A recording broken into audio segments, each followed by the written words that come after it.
It's Red Eye Radio. Gary McNamara and Eric Harley talk about everything from politics to social issues and news of the day. Whether you're up late or you're just starting your day, welcome to the show. From the Uniden America Studios, this is Red Eye Radio. Hello and welcome. He is Gary McNamara. I'm Eric Harley. As we move into a post-football season Monday. Gary, how are you? Doing good.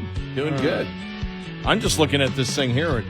You'll Biden again, second time in a year, to gun owners. You'll need an F-16 to go against the government. So is he threatening again to go after citizens of the United States with an F-16? Well, the way I took it is he's saying I can get an F-16. Oh, then we can get an F-16. Is that Second Amendment doesn't say you can't. I'm in. I won't be able to operate it. I have a couple of friends that might be able to help me out, but you go to Bass Pro for that? How do you get your hands on one of those? Yeah, I don't know. Yeah, you'll need an F-16, pal. Wow. And Trump is going to be a dictator. Exactly. Shut up. Just stop talking. You gun owners, you think it's your gun? I'm just going to come back at you with an F-16. You realize you're the president of the United States, and this is the second time in a year that you've said something like that. Yeah.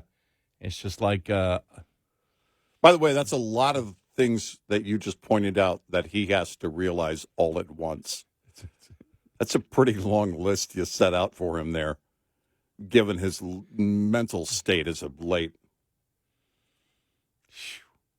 Gone. He's losing it. I actually have it because he was just rambling. He was really rambling all over the place. Right. But he threw in the F-16 thing, and it's just like, okay, but he gets off the teleprompter. Yeah. Or he starts using it for one sentence and then goes ad lib for the next. Right. Is when it's just deep trouble. Here was that audio. Here we go. And I love people who say the blood of liberty, or the tree of liberty is watered with the blood of patriots. Well, guess what, man? I didn't see a whole lot of patriots that are out there walking around making sure that we have these weapons. Well, and if you really want to worry about the government, you need an F-16. Oh, okay. So I've taken it wrong. Yeah. He's advocating that the Second Amendment should include F-16. That's the way I took it. Oh, all right. Okay. You know? I took it wrong. This is Biden's strong, just like he is fighting for a strong and secure border. Yeah. He's fighting for expanding your Second Amendment rights to, now, is it F-16 with the weaponry? Yeah. Okay, just got to make sure. Yeah. You never know. Right. He might say, look, you're a gun owner, you can have an F-16, but you got to be a kamikaze. Yeah, well. Okay. Well, that may be how he thinks, actually. I was going to say that's ridiculous. That's nowhere close to Joe Biden ridiculous.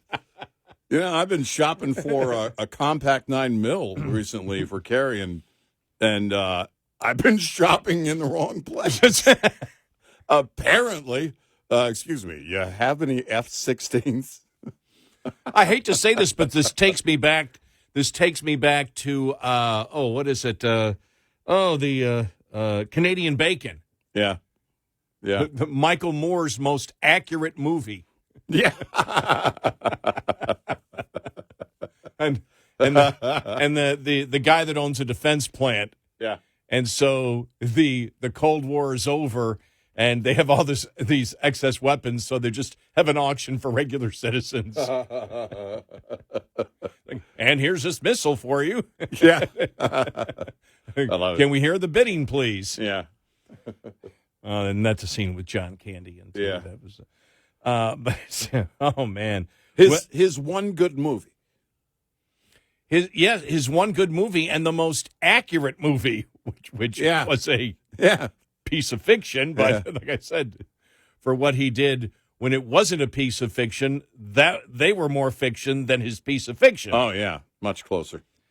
But, well, DeSantis is out. No big surprise. We knew this was going to happen and figured it would happen well before Florida. You look at it, and I asked the question a couple of weeks ago for anyone aside from Trump. Where is your path to victory? Show me the path. Because it became, like the morning or the day before Iowa. Here are the 5 counties to watch. Watch Trump win? I mean, what are you watching? You get to March 19th, Florida's March 19th. You're going to be a sitting governor and take a defeat in your home state as a sitting governor? No. I suspected that wasn't going to be the case all along. I guess they were waiting. I mean, it was brought up during one of his rallies with his state organizers there in Iowa a few weeks ago. And one of them said, well, we need you running because the guy in first place may be in jail. And everybody applauded. And it was like, okay, I mean, I guess that's why you hold on this long. We talked about even back in November, saying, look, there's not a path. But there was still money coming in and everything else. Certainly, when you got days before Iowa, there's no path. There aren't any numbers for any of them to get the nomination. It's not going to happen. Trump is as good as the presumptive nominee. And that's just where we are. The timing's interesting because clearly, with his endorsement of Trump, DeSantis did endorse Trump. And the polls that show that his followers will go to Trump for the most part, then clearly a loud message to, from, I think, conservatives, and that message has been getting louder by the second. We don't want Nikki Haley at any cost, but she's not going to be the nominee. It was interesting just because right before I went to sleep is when it came out that DeSantis was out. Yeah. And it was like, the text messages and emails started, and I'm like, okay, I can't answer them. I just can't. Yeah. No, mine first came from an email, and I just happened to see it by accident, and I was like, where did this come from? It was like 30 seconds old when I opened my email, and that was the same thing. I was starting to shut everything down. It was like, oh, okay, here we go. And then it's like I've got to get to sleep, but the advice immediately started coming from Kayleigh McEnany, who said, oh, he's got to pick someone that women in suburbs would vote for, so he's got to pick a vice president that women in suburbs would vote for. I went, in the article that I read, she didn't say who that person would be. Mm-hmm. Well, she has to be thinking Nikki Haley, right? There was talk of it over the weekend. I mean, Trump was shutting that down, but. Oh, I know Trump was shutting it down, but I mean, this is Kayleigh McEnany saying it. Yeah. And the last one I heard was, the last person I heard was Elise Stefanik.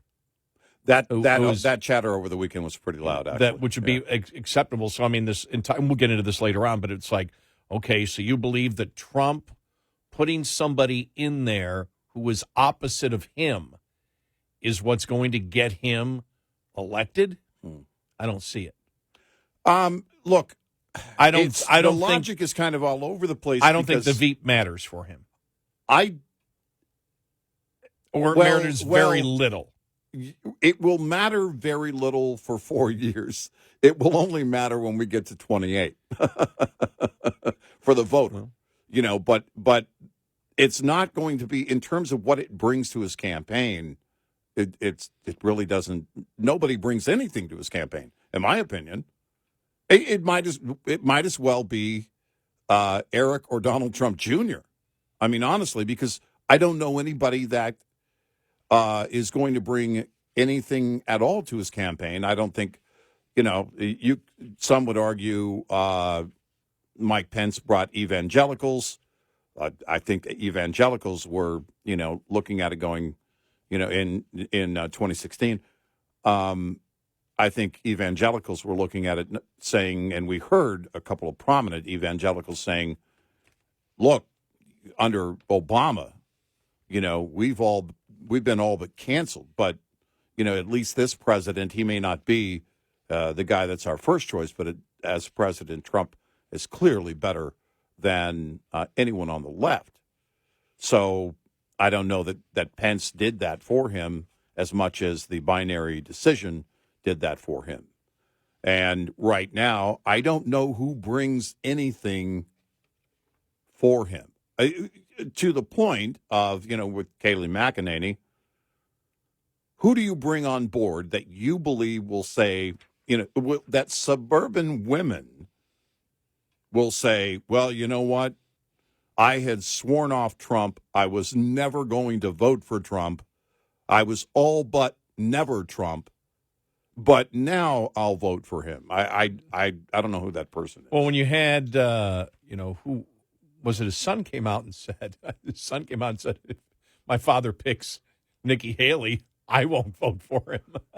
Was it? I didn't see was that. Was it his That's son funny. Or was it somebody else? Yeah, I don't. Somebody else close to him said that. Yeah. And I just burst out laughing. And he was just like, no, that's not going to happen. Mm-hmm. But just looking here from Politico, who's who right now? I mean, who are some of his biggest supporters who might accept being the vice president? Right. Elise Stefanik, J.D. Vance, Carrie Lake, Sarah Huckabee Sanders, Kristi Noem, Ben Carson.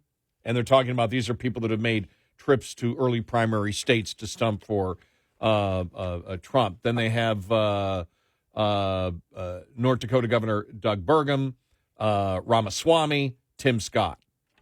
None of those are going to get you suburban liberal women. No, I don't think they do that at all. Because that's what they say, suburban women. That's what they're talking about. Yeah. And I don't know who does. Now, out of that group, I mentioned months ago, Sarah Huckabee Sanders. Only because the baggage she can deflect all day long. And she did that as spokesperson. That's very different as a vice president, but she's one of those that allows it to roll off. She's known for being able to handle the media and everything coming at her. I don't know that she wants it.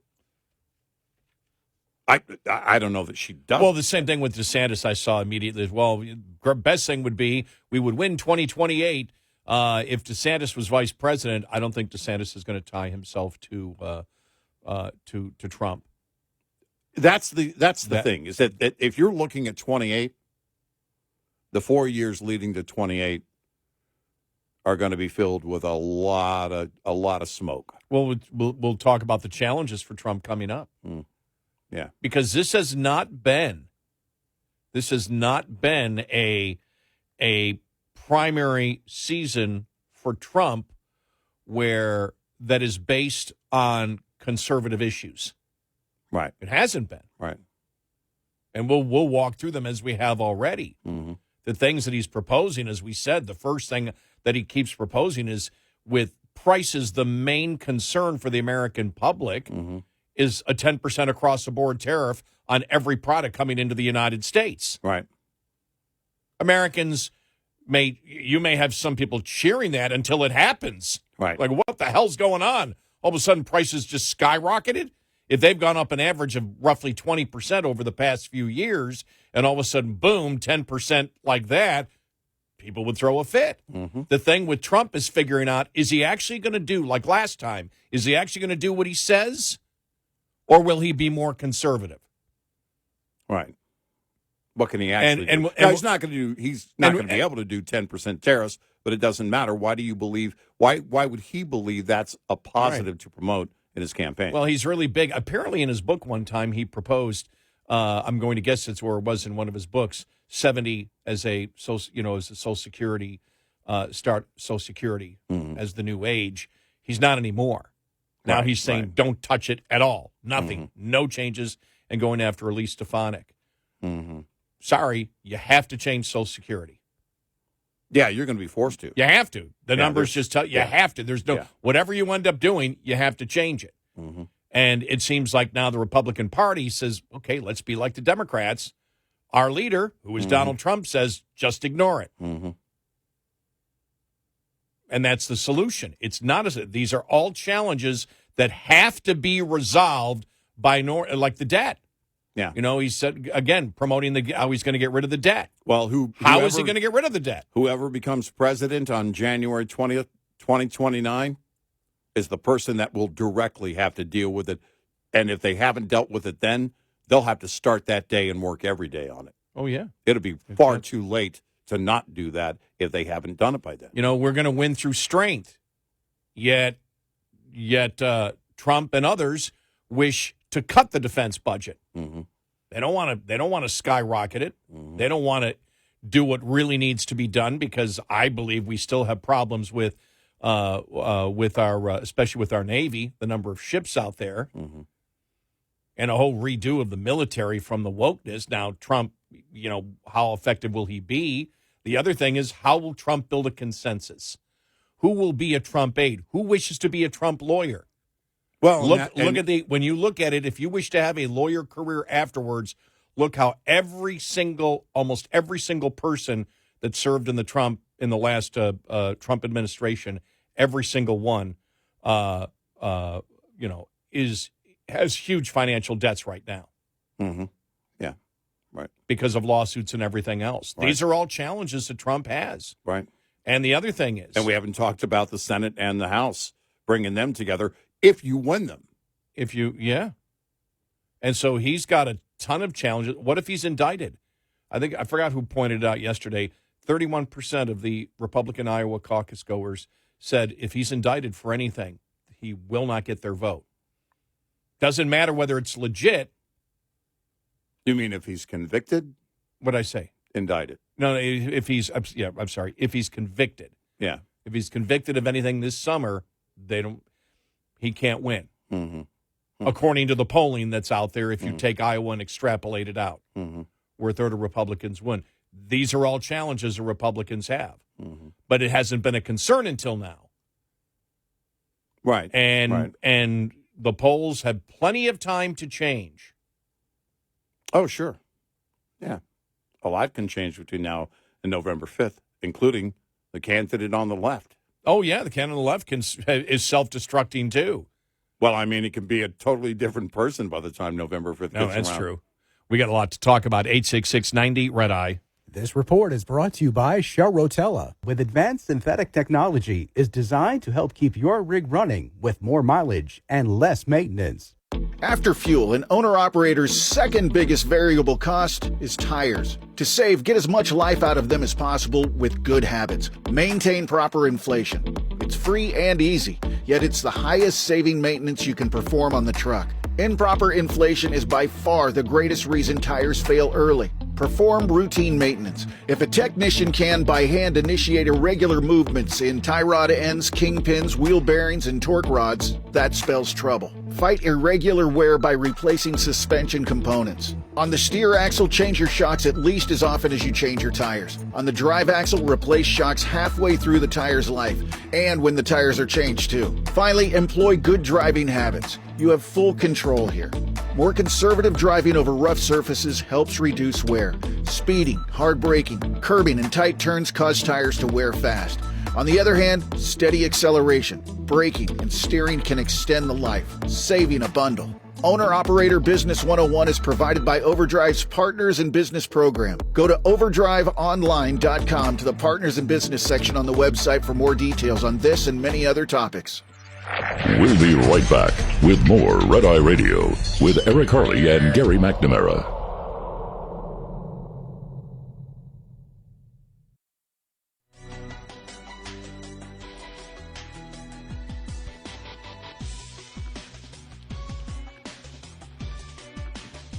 It's Red Eye Radio. DeSantis out. What happens now? Coming up.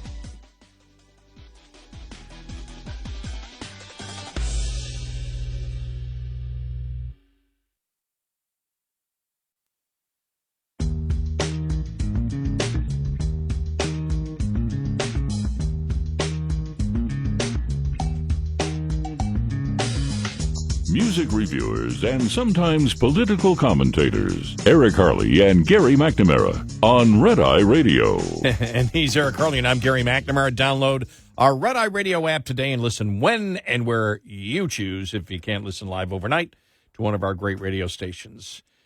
Former President Trump congratulated Ron DeSantis Sunday for running a great campaign.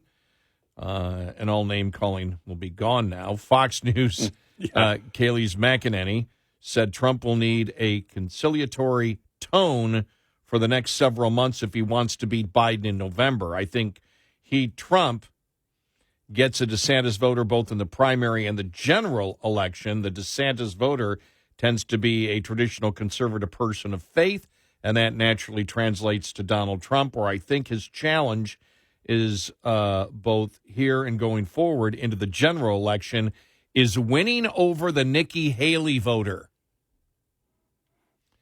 winning over the establishment voter, winning over the independent voter, which is why I think that the vice presidential pick is so important.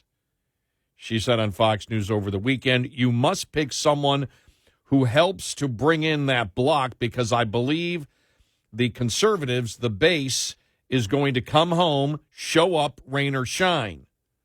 So you need the independent, you need the suburban women, you need that tone.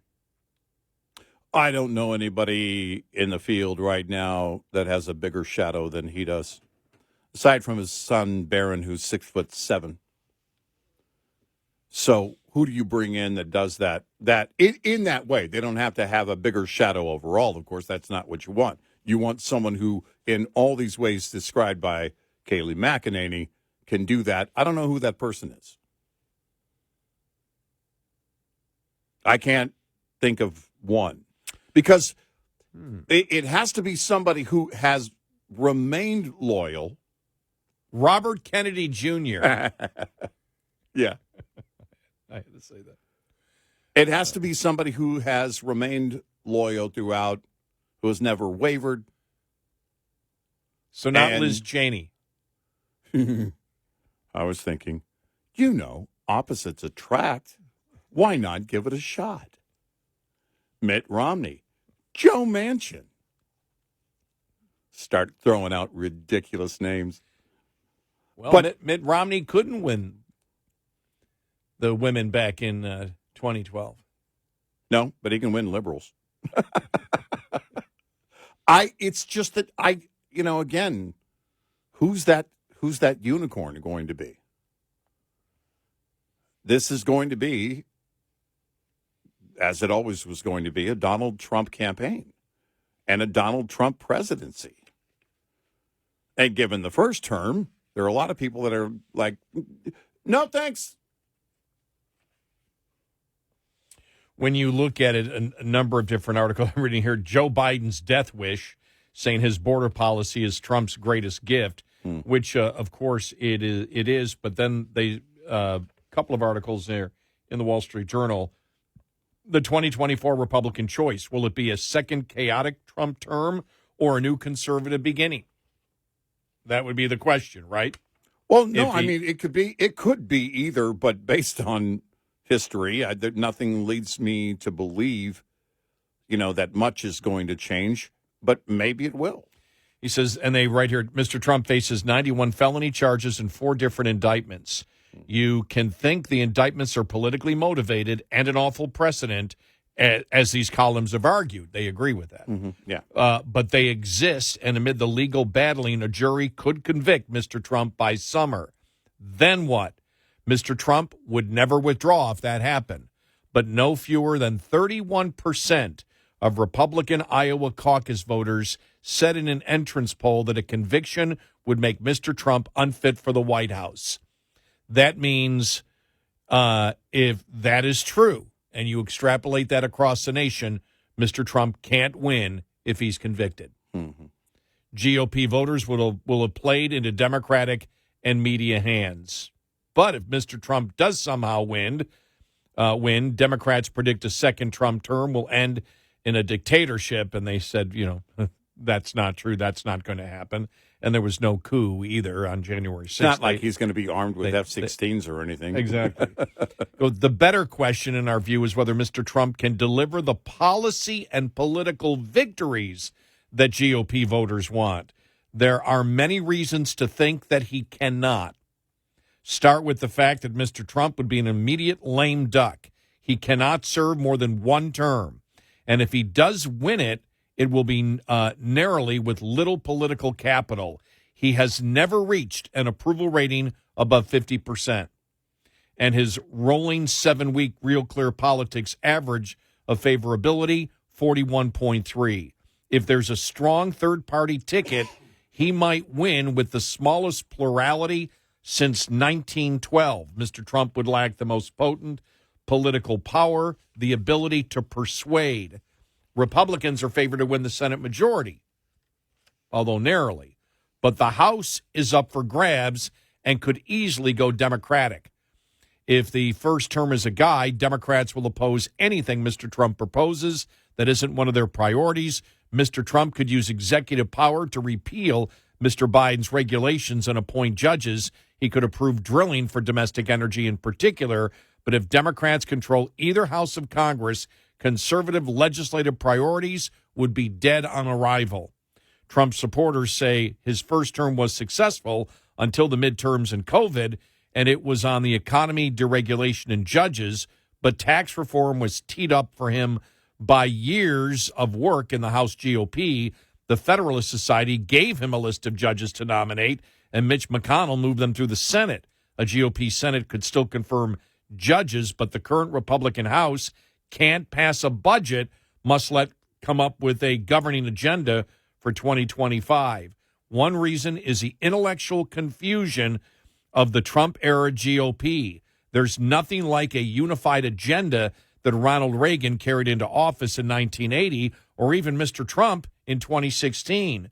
Republicans favor lower taxes, but Mr. Trump wants to raise the price of every import with the 10% border tax. They want to reduce the national debt, but they won't touch entitlements. They favor peace through strength, but won't seriously increase defense spending. The MAGA GOP has no desire to limit government, but wishes to use it for its own political purposes. You and I have talked about the populist movement inside the Republican Party, which we look at, and that's one of our major concerns, is that you have, and you could look at it, Josh Hawley talking about the fact that credit card rates, need to be capped even lower, and we're like, no, they don't. No, they don't have to. We see the populism coming in, and that's my greatest fear, is that we have been, look, we've said this before.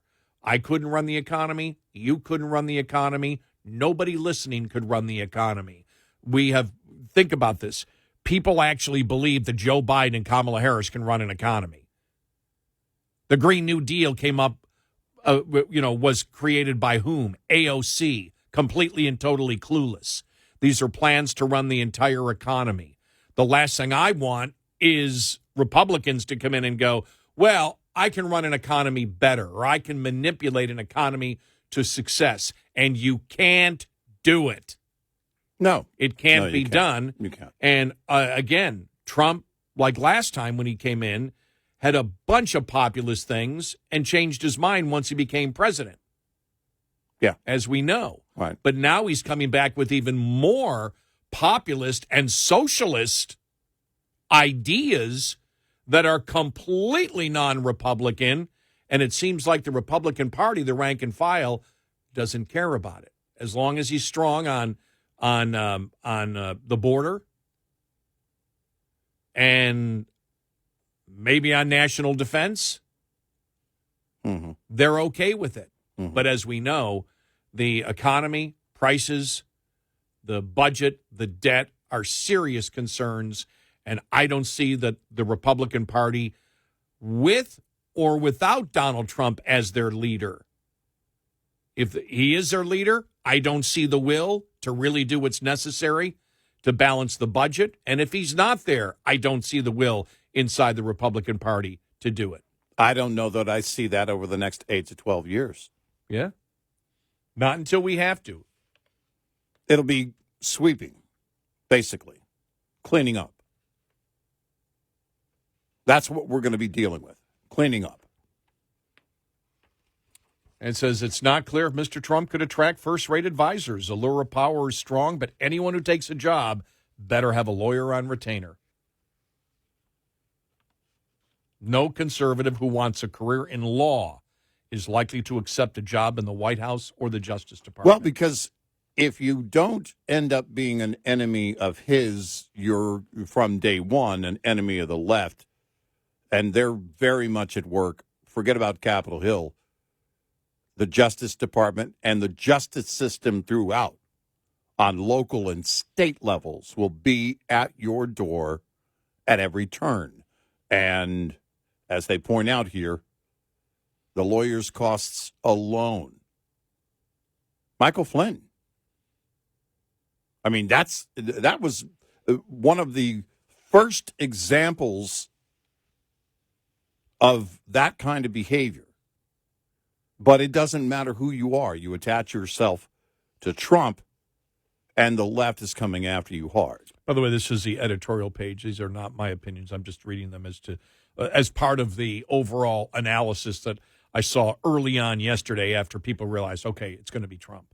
Yeah. The looking ahead, a second Trump term would surely mean a Republican wipeout in the 2026 midterms. The Senate map that year tilted strongly Democratic. There would be no more Supreme Court confirmations. If the GOP takes another MAGA turn in 2028, the stage would be set for Democrats to run the election table, break the Senate filibuster, and pack the court. The failing Biden presidency obscures all of this for millions of GOP voters who are focusing on Biden's weaknesses, who see a Trump victory as a return to better pre-COVID times. This misses that Mr. Biden's failure presents the GOP with a historic opportunity. Boy, that mirrors what we've been saying. Right. The president hasn't fulfilled his promise of return to normalcy and has delivered more polarization. Bidenomics has not lifted real incomes, while the world is more dangerous than at any time in the 1930s. But a Trump victory will bring no return to normalcy, nor the unity that he sometimes mentions before he denounces some other former ally. A different GOP nominee would shake up political categories, win independence, and offer a better chance at a conservative restoration. Well, that doesn't exist now. Yeah. Yeah, I don't know. It doesn't exist. Right. So, yeah, that's not even an option. Unless the Wall Street Journal is going to endorse Nikki Haley.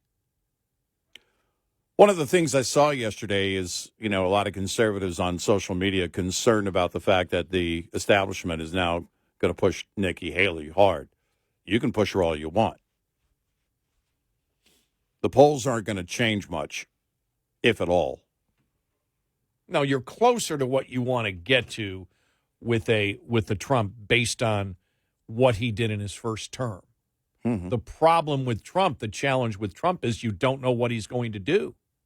Right. Look, you and I remember there are people still will argue with us that NAFTA was NAFTA was completely eviscerated, and the USMCA came in and completely destroyed NAFTA. That couldn't be further from the truth. Yeah, that didn't happen. Didn't happen. The vast majority of it is exactly the same. He sold it to his constituents, said, I got rid of NAFTA, and they all cheered. But if you actually looked at it, as we did and went over it many times, there were very little changes, which we were happy about. We're not angry about that. Now, he was disingenuous selling it to a lot of people saying, complete change, and now we've... No, because if that was the case, you wouldn't be proposing a 10% tariff on a border tax for everything that crosses the border. Right. And that's just, to me, that is as a political analyst, I look at that and go, that's political insanity. Prices is what the people object to, and Trump's first thing is let's raise prices. It's incredible. I mean, it's second term for him could be very, I won't say easy, but everything is lined out for you in terms of all the tasks that you have to accomplish. And those are the things that, you can do on automatic. You can look at the list and you know what's wrong. You just have to go in that direction. 866-90 Red Eye. Coming up, more with Gary McNamara and Eric Harley. It's Red Eye Radio.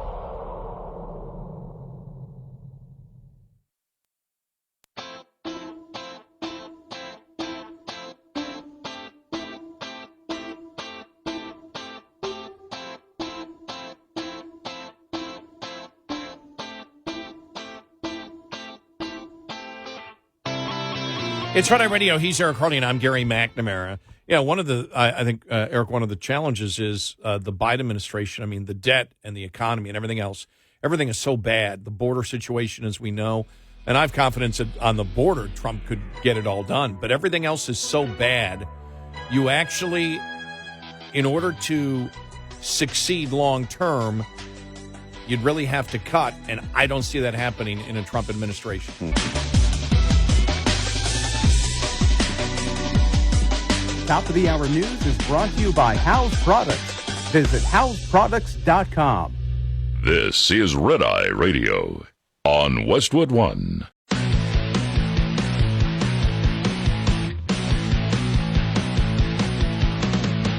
Now, it's Red Eye Radio. Gary McNamara and Eric Harley talk about everything from politics to social issues and news of the day. Whether you're up late or you're just starting your day, welcome to the show.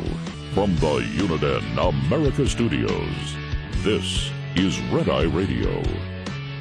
All across America and around the planet, we are Red Eye Radio. He is Eric Harley, and I'm Gary McNamara. Good morning. How are you? DeSantis exits stage left. We knew that was going to happen. Yeah. We knew he was never going to wait till Florida.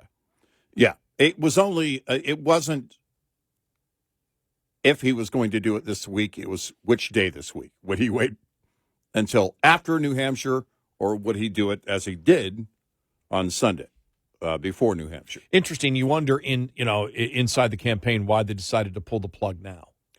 The only thing I can come up with is that you want to send the message. He has interest in sending the message that, we want Trump certainly over Nikki Haley, and we want to send a loud message through that level of result in New Hampshire to kind of close the door on her and end this whole, silly game of her being a contender, which she is not. It's the only thing I can come up with. Can you turn that around in 2 days? Well, the polls show that his followers, DeSantis' followers, their second choice is Trump for most of them. Except Ann Coulter. Yeah, right. And so a few others. Exactly. So it's not going to, we'll see where it comes out tomorrow on Tuesday. And I suspect Trump is going to win based on the polls, whether DeSantis had pulled out or not. And we'll just see how big that margin is. If he gets if he gets a huge margin, you can probably look. The polls show a very healthy margin for him right now.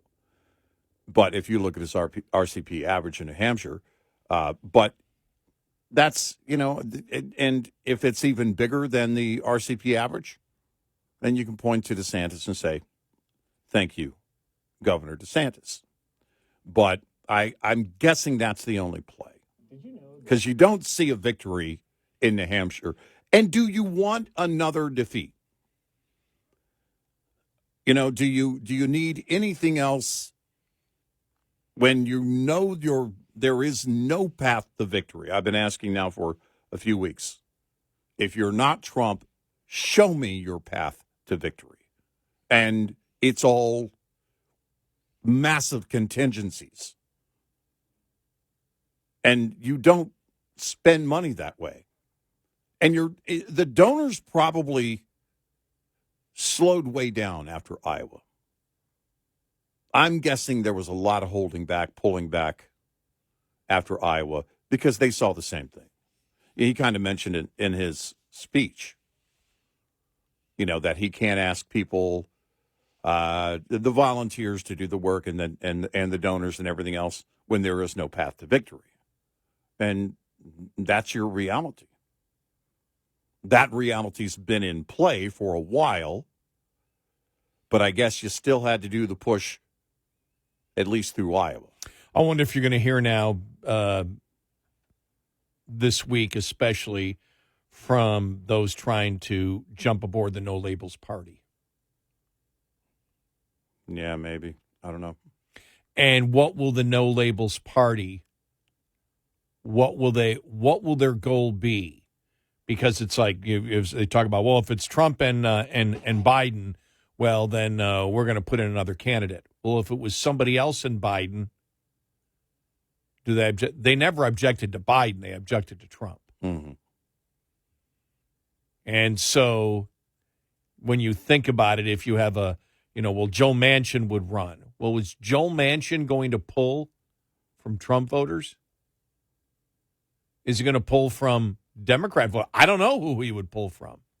Yeah, I don't know that he pulls much at all. Yeah, I don't know. But I mean, if you had hypothetically a Manchin and a Romney, I mean, if you were trying to get, no, that wouldn't even work. I'm trying to think of what they could do to sabotage Trump, from what they believe they could do to sabotage Trump.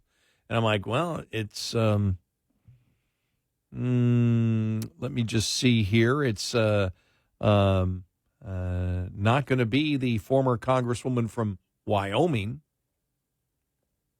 No, it won't be Liz Cheney. Yeah. She's not because she's not going to. She wouldn't get Democrat votes. Well, how many would she actually pull from Republicans or Independents? All three of them. We know Liz Cheney can't win her home state.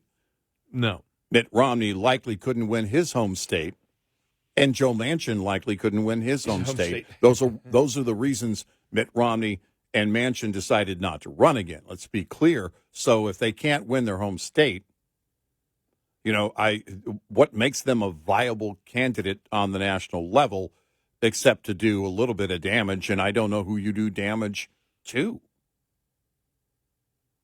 Yeah, I don't expect Nikki Haley to stay in a long time. I don't either.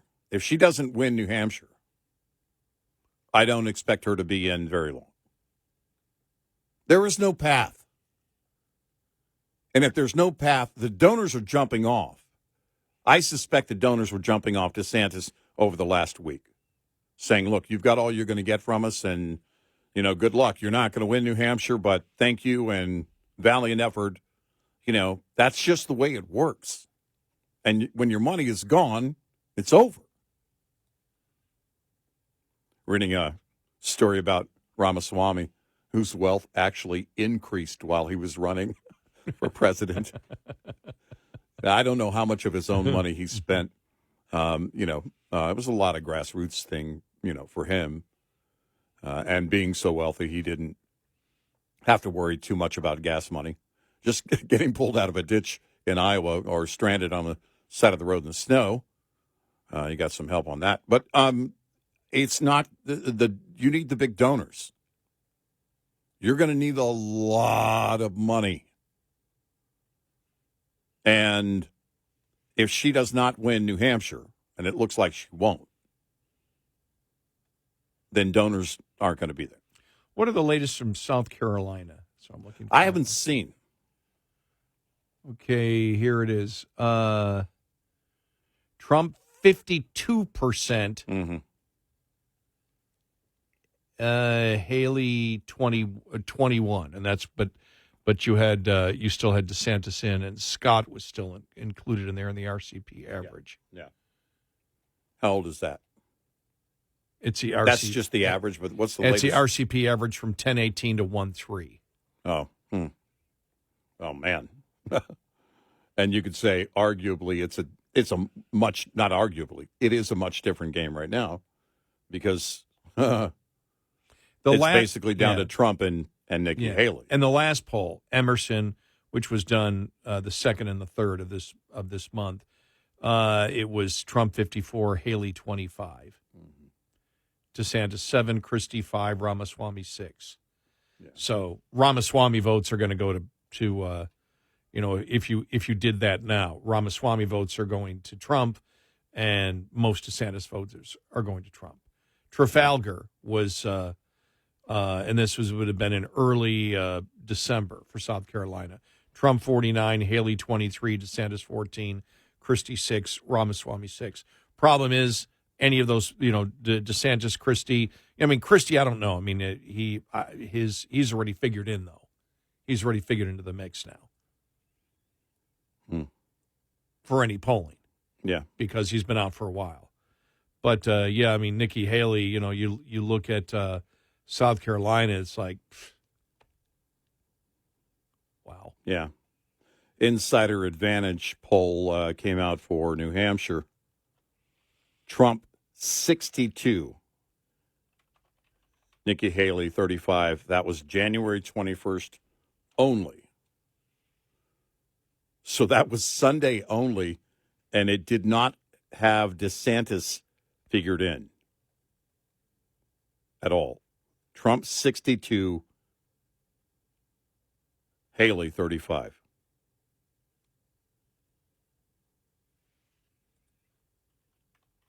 Very interesting. And on the RCP average, he's at 54.4. Nikki Haley, 37, and DeSantis at 7.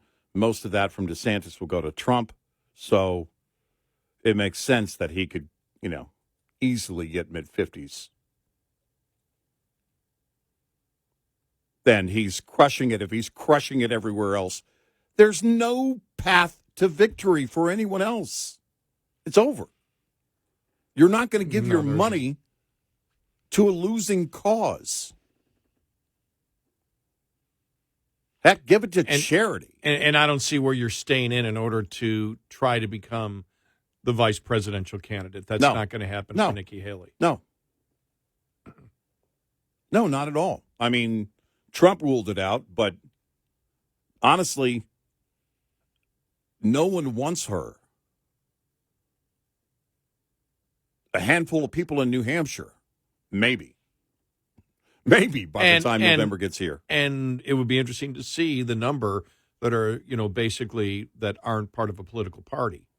Yeah, right. That are uncommitted. Now, if you're uncommitted, you can vote in one, but you can't vote in the other. Right. But getting hammered, you saw Rand Paul and the Never Nikki movement that he launched. Yeah.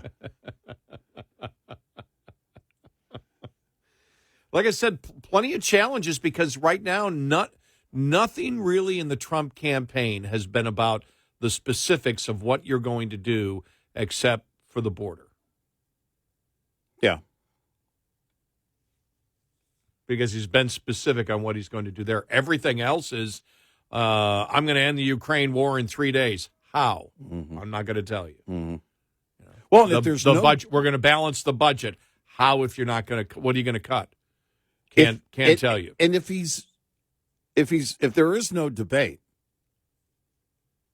I don't know that any of these questions go answered. No, they'll be unanswered they'll go unanswered possibly forever. Yeah, you don't do specifics at rallies. No, the rally is going to be all about the momentum that you carried in, that you began with, and that's it. And the question is, could this be one of those? Because you and I look at it, and I said something about this a couple of weeks ago, I think off the air. If you look at the potential of no debate between Trump and Biden, it could be relatively quiet in that the media is just going to have to, do what they do. Well, this could happen, blah, blah, blah, blah, blah. And it's not based on anything because even his rallies aren't being covered the way they were being covered before. No, they're not. And so you might have a lot of voters going, I just want things to be the way they were when he was president. Well, I mean, that's what you get. But again, there's no specifics. I want things the way that they were back then. Mm-hmm. How? That's my point. Yeah, I don't know. My question would be: do they need those things answered, or is the fantasy of returning it? It is a fantasy. It's not going to. If he wins, and the GOP wins the House and the Senate, we're not going back to spending power that you had before COVID. Sorry, it's not going to happen. It is a fantasy. But how many people carry that fantasy and it's enough for them? Oh, for a lot of people it is. I just got to have Trump over anybody else. Okay, fine. Now we got to that point. Not necessarily. Now, what do you? Because policy is the only thing that matters. Yeah. Political rhetoric doesn't matter. Right. Trump's against the elites. That's fine. What will he do besides the border that we agree with him on? What will he do? And it's still a great unknown. Right. Well, I mean, even aside from the always Trumpers, how many people look at it and go, you know what? I don't. If there's no conviction on any of his cases over the summer, they look at it and look, going to cross our fingers. This is the binary choice we're dealt with. I trust him more than Biden. Oh no, that's what it's going to be. That's where his support comes from. That's me. Mm-hmm. Oh yeah, no, that's a lot of us. But how many independents fall in that group? Might fall in that group between now and November. No idea. Question. Depends how hard they've been hit by inflation and everything else. Mm-hmm. How hard they believe they've been damaged. Yeah, by this administration. Right. 866-90 Red Eye. Brought to you by FPPF Fuel Power Max. Managing time is key. Successful owner-operators know that simply running hard is not enough. If it were that easy, anyone could do the job and expect the profits to roll in. It generally pays to slow down. There is a trade-off in higher costs, not to mention the increased risk for driving fast. If driving slower takes time away from you, you could find some of the ways to get it back. Never take time off during the last 2 weeks of the quarter or the last week of the month, when freight typically is abundant. Sometimes it works to your advantage to look for loads that take you through home rather than to home. The latter can interrupt your revenue stream and require additional time to get back up to full speed again. Brought to you by Shell Rotella, with advanced synthetic technology is designed to help keep your rig running with more mileage and less maintenance. Lines open for your calls. 866-90-RED-EYE on Red Eye Radio. It's Red Eye Radio. He's Eric Carly, and I'm Gary McNamara.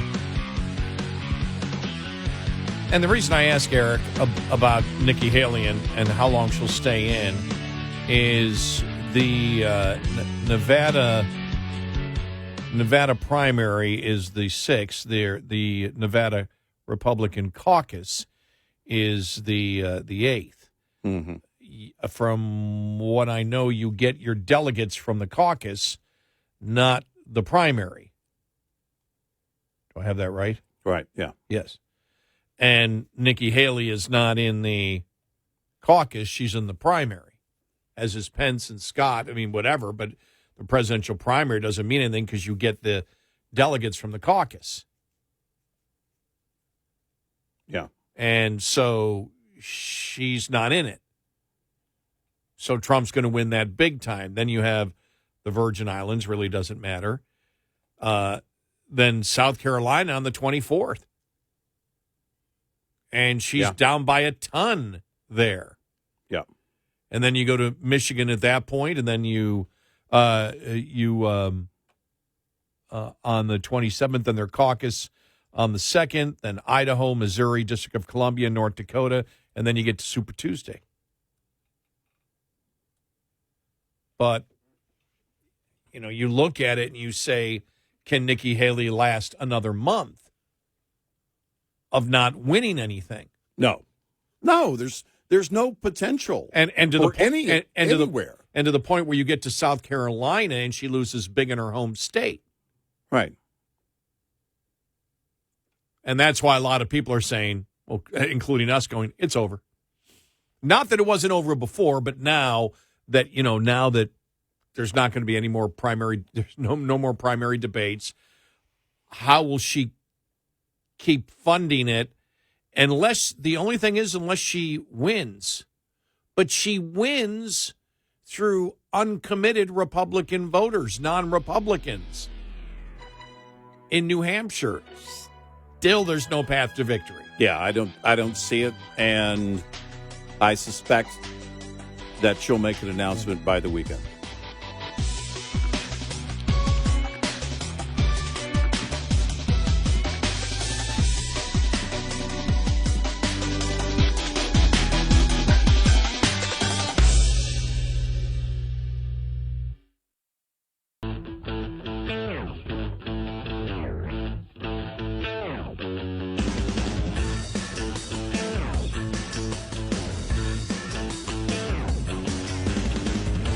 You're listening to Red Eye Radio from the Uniden America Studios.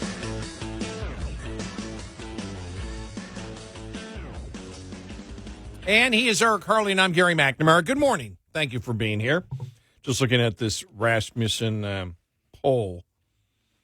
Them versus us. Divide among elites and the rest of the country widening ahead of the 2024 election. Yeah. The divide between the country's elite and the rest of America is growing, and it will have a substantial impact on the 2024 elections, according to the survey conducted by Scott Rasmussen and RMG Research. The survey also found that the most highly educated voters with advanced degrees are liberal-leaning, and their policy positions are at odds with the rest of the electorate, which Rasmussen and conservative economist Steve Moore said during a briefing about the results last Friday. There were 1,000 members of the elite interviewed September 11th through the 26th, 2023, and September 14th through the 29th of 2023 for the survey, so it's a few months old. The poll defined elites. Ready? Yeah. Because I'm like, okay, how do you define elites? Yeah, I need to hear this. They define them, okay? Because I didn't get a call. Right. Elites are those having a postgraduate degree. All right. So I'm out. that means above a bachelor's, right? Yeah, That means master's. Masters or above. Or PhD. Okay. So, You know, like Dr. Jill Biden. right. Mm-hmm. Piling it higher and deeper. Those having a postgraduate degree, a household income of more than $150,000 annually, and I love this one, and living in a zip code with more than 10,000 people per square mile. Approximately 1% of the total U.S. population meets these criteria. Billionaire ranchers don't count? Apparently not, no. Among the 1,000 elites surveyed, 73% were Democrats. 14% were Republicans. The study also examined adults who attended either Ivy League colleges or elite private schools, including Northwestern, Duke, Stanford, and the University of Chicago. Also, roughly half of those classified as elites attended one of those schools, according to the Committee to Unleash Prosperity's report on the findings released on Friday, titled Them versus U.S. Us.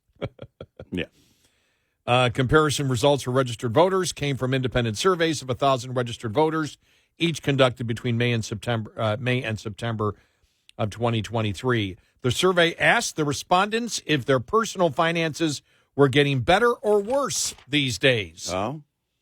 Only about 20% of all Americans, remember this goes back to 4 months ago, maybe less now, that only about 20% of Americans say they believe their finances are getting better now.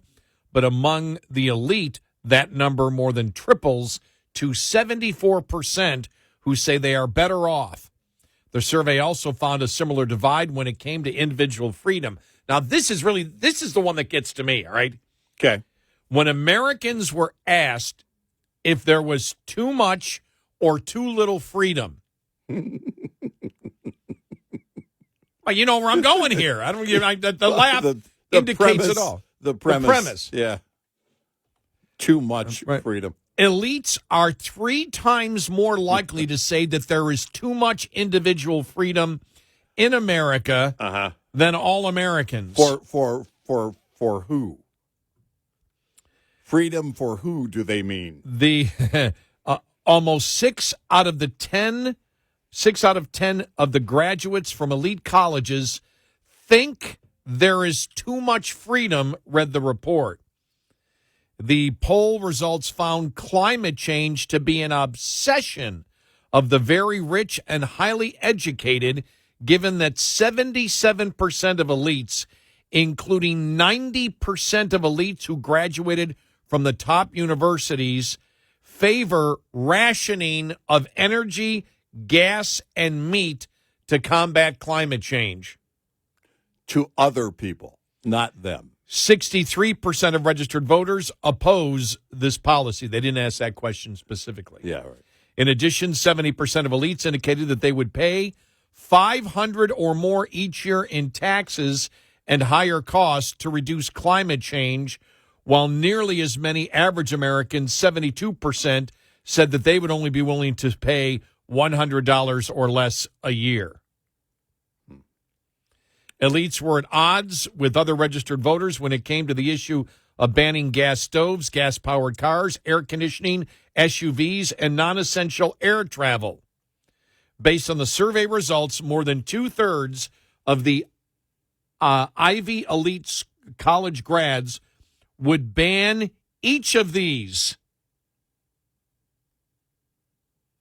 More than two-thirds, again, of the Ivy elite school college graduates would ban gas stoves, gas-powered cars, air conditioning, SUVs, and non-essential air travel.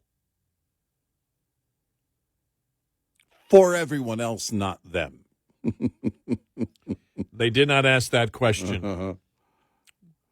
Yeah. Wow.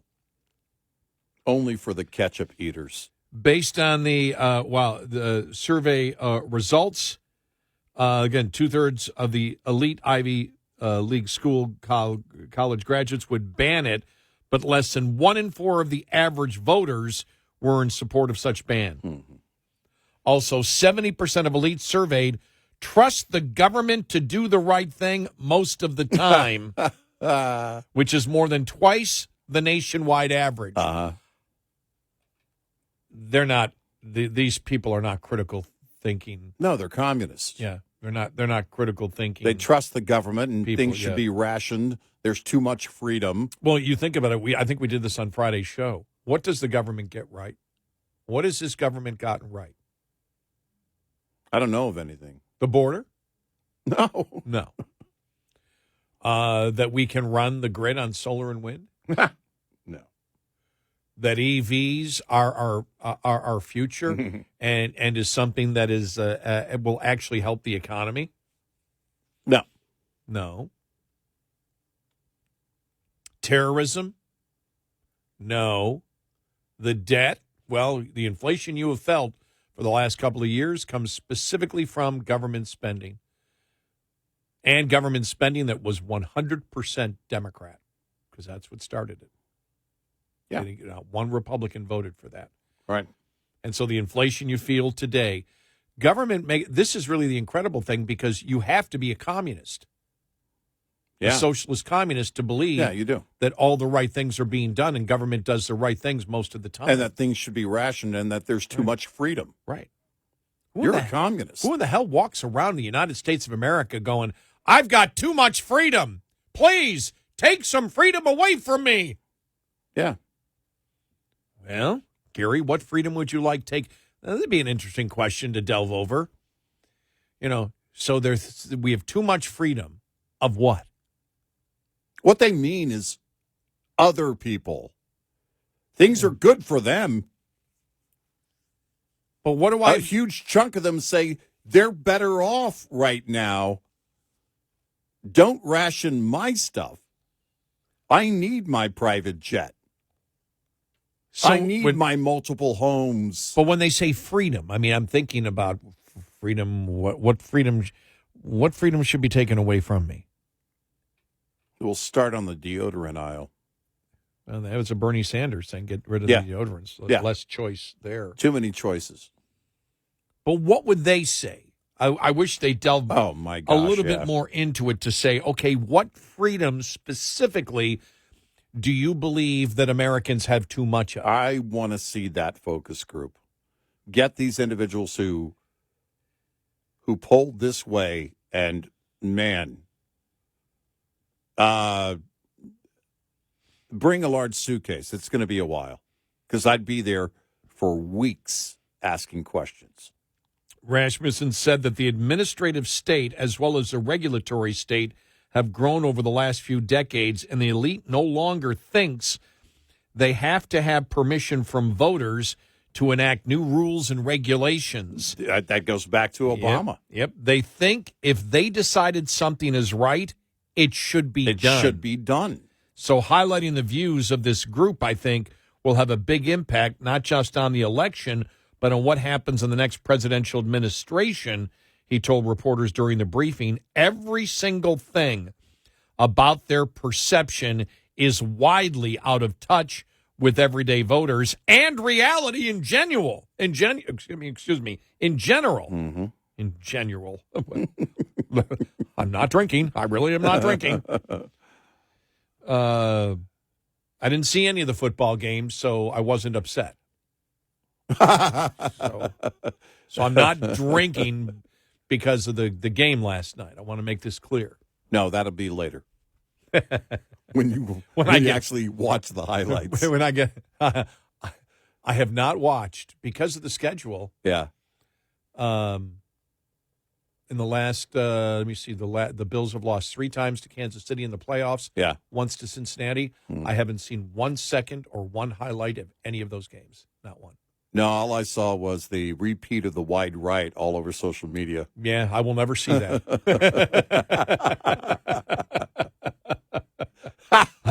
I will never ever see that. Uh-huh. This one woman that I actually am a Facebook friend of, and we became Facebook friends because I had said something about a teacher that I had, and she's much younger than me. She must have had him 20 years later. And she saw it, she commented on it. We became Facebook friends because of it. And she goes, like, everywhere. She already had she was on social media yesterday outside the stadium, and it's all she does is go to sporting events constantly. Yeah. Like, how do you have the money to do this? She said, we already have our tickets to Baltimore. Well, they're not going to Baltimore now. Yeah, well. But it was just like, and I'm just like, they go to every single, and then they're just so incredibly disappointed. And I'm like, wow, it's like, I don't know if I could put myself through that. I have enough hard time talking about the real problems of society. Yeah, right. You know, the whole football thing is, it's. I'd like the home team to win, but then again, I think everybody knows because I've talked about it the last really 6-7 years of how I've just lost a lot of interest in sports. I want to see the home team win, but let's put it this way, because I get this all the time. Well, can't you arrange your sleep schedule and watch the games anyway? And I went, no, because sleep's more important. Yeah, that's the priority. Yeah, sleep's my priority, so it's gone down in priority over the years. And what happened in 2020, or even before that with Kaepernick, and then in the summer of 2020, and again I see they're going to sing the, as they call it, the Black National Anthem, which again the separation, the NFL and their continued push to separate people, by buying into the BS of Black Lives Matter, still not as much as they were, but subtly trying to do it, still continues to make it so I don't have as much interest anymore. If it weren't for the job, I wouldn't see any of it. I wouldn't see any of the headlines and alerts come across my phone. Yeah, it was tough for me. I went on Fox News, and it's like half the stories were on Taylor Swift. It's like, thank you, Fox, for keeping me updated on Taylor thanks. Swift. Right, exactly. But, other than that, I'm just like, wow, all my buddies are retired. All my friends are retired. They sit at home and watch sports all the time. Right. And I'm just like, well, I'm okay, guys. Yeah. I woke up, it was over. I woke up, laughed, and went, oh, they lost in devastating style again. Yeah. And that's the thing about the Bills. They just don't lose. And they tease you. They'll win like 7 games or whatever they won in a row. And then it's like, it's building up to the most monumental loss. How do I know this? Because they haven't won anything in 58 years. 58 years. I was a child when they won anything. Yeah. So it's like, no, so you expect it. So I was telling a buddy of mine last night, I said, seriously, when it's so long, when you talk about over a half century, and you're talking both teams, a hockey and football team, nothing. Not, it's just like, it's almost like as if losing is normal. Yeah, it's expected. It's actually losing is normal and it's expected. And right. And as great as they do, it's just the culture of it when it's so long. A lot of these kids are young. It's like, they've only been around for the last, a lot of the people jump on to be a Bills fan in the last, 20 years. And it's like, oh, we're expecting great things. Well, you got a long road there. Yeah, right. But no, I'm the elite thing ticks me off more than the Bills thing. Well, I mean, it should be of great concern. 866-90 Red Eye. Get in touch with Red Eye Radio, toll free at 866-90 Red Eye.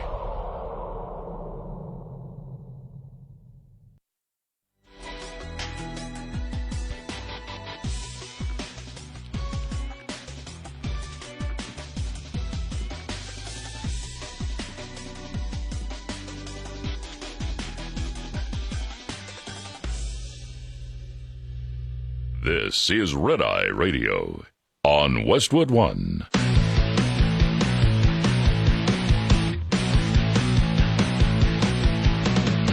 Now, it's Red Eye Radio. Gary McNamara and Eric Harley talk about everything from politics to social issues and news of the day. Whether you're up late or you're just starting your day, welcome to the show. From the Uniden America Studios, this is Red Eye Radio. All across America and around the world, we are Red Eye Radio. He is Eric Harley, and I'm Gary McNamara. Good morning. Thank you for being here, as always. Thank you. Just looking at this Rasmussen polling, elites versus the common man. And the interesting thing is, when Americans were asked if there's too much or too little freedom, elites are 3 times more likely to say that there is too much individual freedom in America than all Americans. Almost 6 in 10 of the graduates from elite colleges think there is too much freedom, read the report. Climate change, obsession of the very rich and highly educated, given that 77% of the elites, including nearly 90% of the elites who graduated from top universities, favor rationing of energy, gas, and meat to combat climate change. 63% of registered voters oppose the policy. Where is the one I want to get to? Elites were at odds with other registered voters when it came to the issue of banning gas stoves, gas-powered cars, air conditioning, SUVs, and non-essential air travel. Based on the survey results, more than 2/3 of the Ivy elite school college grads would ban each of these. They would ban gas stoves, gasoline-powered cars, air conditioning, SUVs, and non-essential air travel. What does non-essential mean? Well, for them, they got to get to Aspen during ski season. Oh, okay. I just want to make sure That's what that essential. Is. Okay. Yeah. Wow. Yeah. Wow. What? It just shows you the propaganda and the lies being taught, the brainwashing in higher education institutions around our country. It has to. Well, because how can you get to that point? The only way you can get to this point is the majority of classes you have promote insanity. Well, the ironic part of it is that in the back of their mind, they know what it would take to get us to a point. Think about this: rationing air conditioning, rationing travel. So you're an elitist who is a communist on the surface And you can also virtue signal about, the whole climate change thing.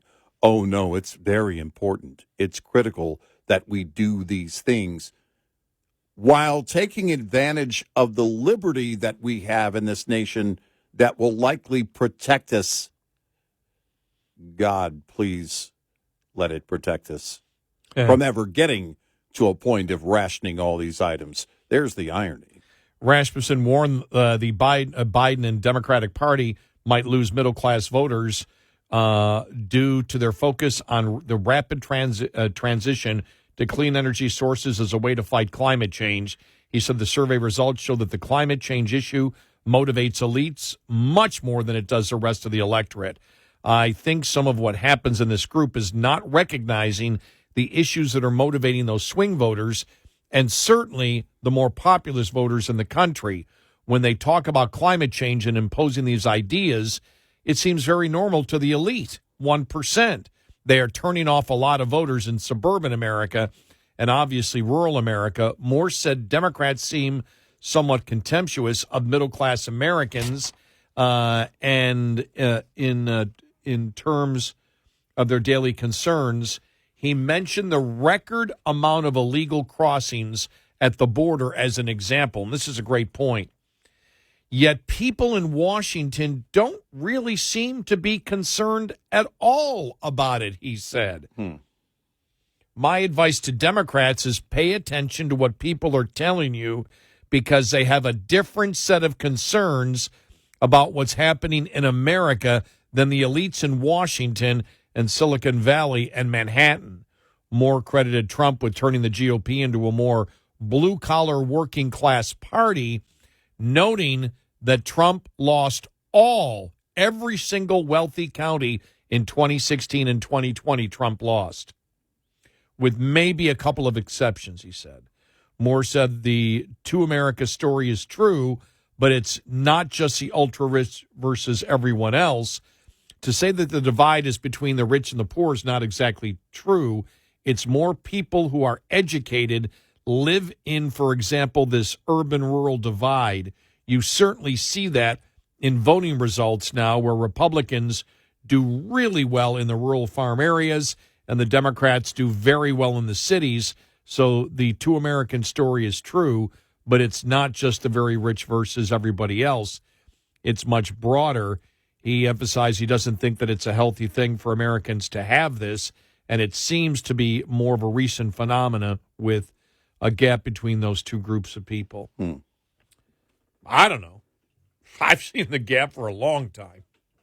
Well, if you've actually been in it, you really can't not see it, And there's, the breakdown of all this is, and didn't they say the sampling leaned very Democrat, right? Well, for the elites. Yeah. When they searched for the elites, they found the elites are Democrats, because Democrats go to those. It's not just about what you make. It's where you go to school. And what conservative is going to go, oh, no, I know they defined the elite, and the respondent didn't define it, as an elite, as an elitist. But I also look at it in terms of the mindset of the respondent, in the fact that many of them are eager to be respondents, if that makes any sense. And that is, if you look at conservatives, you can break it down into, I don't know, my gosh, you'd have to go back ages. I don't know when it's not been the case, let me say it that way, when the rural voter was much different than the metro voter. I was thinking about Oregon the other day, and you've lived there. And as you said, look, you start with Portland and the crazy communists in the center of Portland. Then as you go further and further out, you find people who are more and more conservative. And that's been the case with a lot of metro areas. I would say most metro areas, and it is relative to those locales.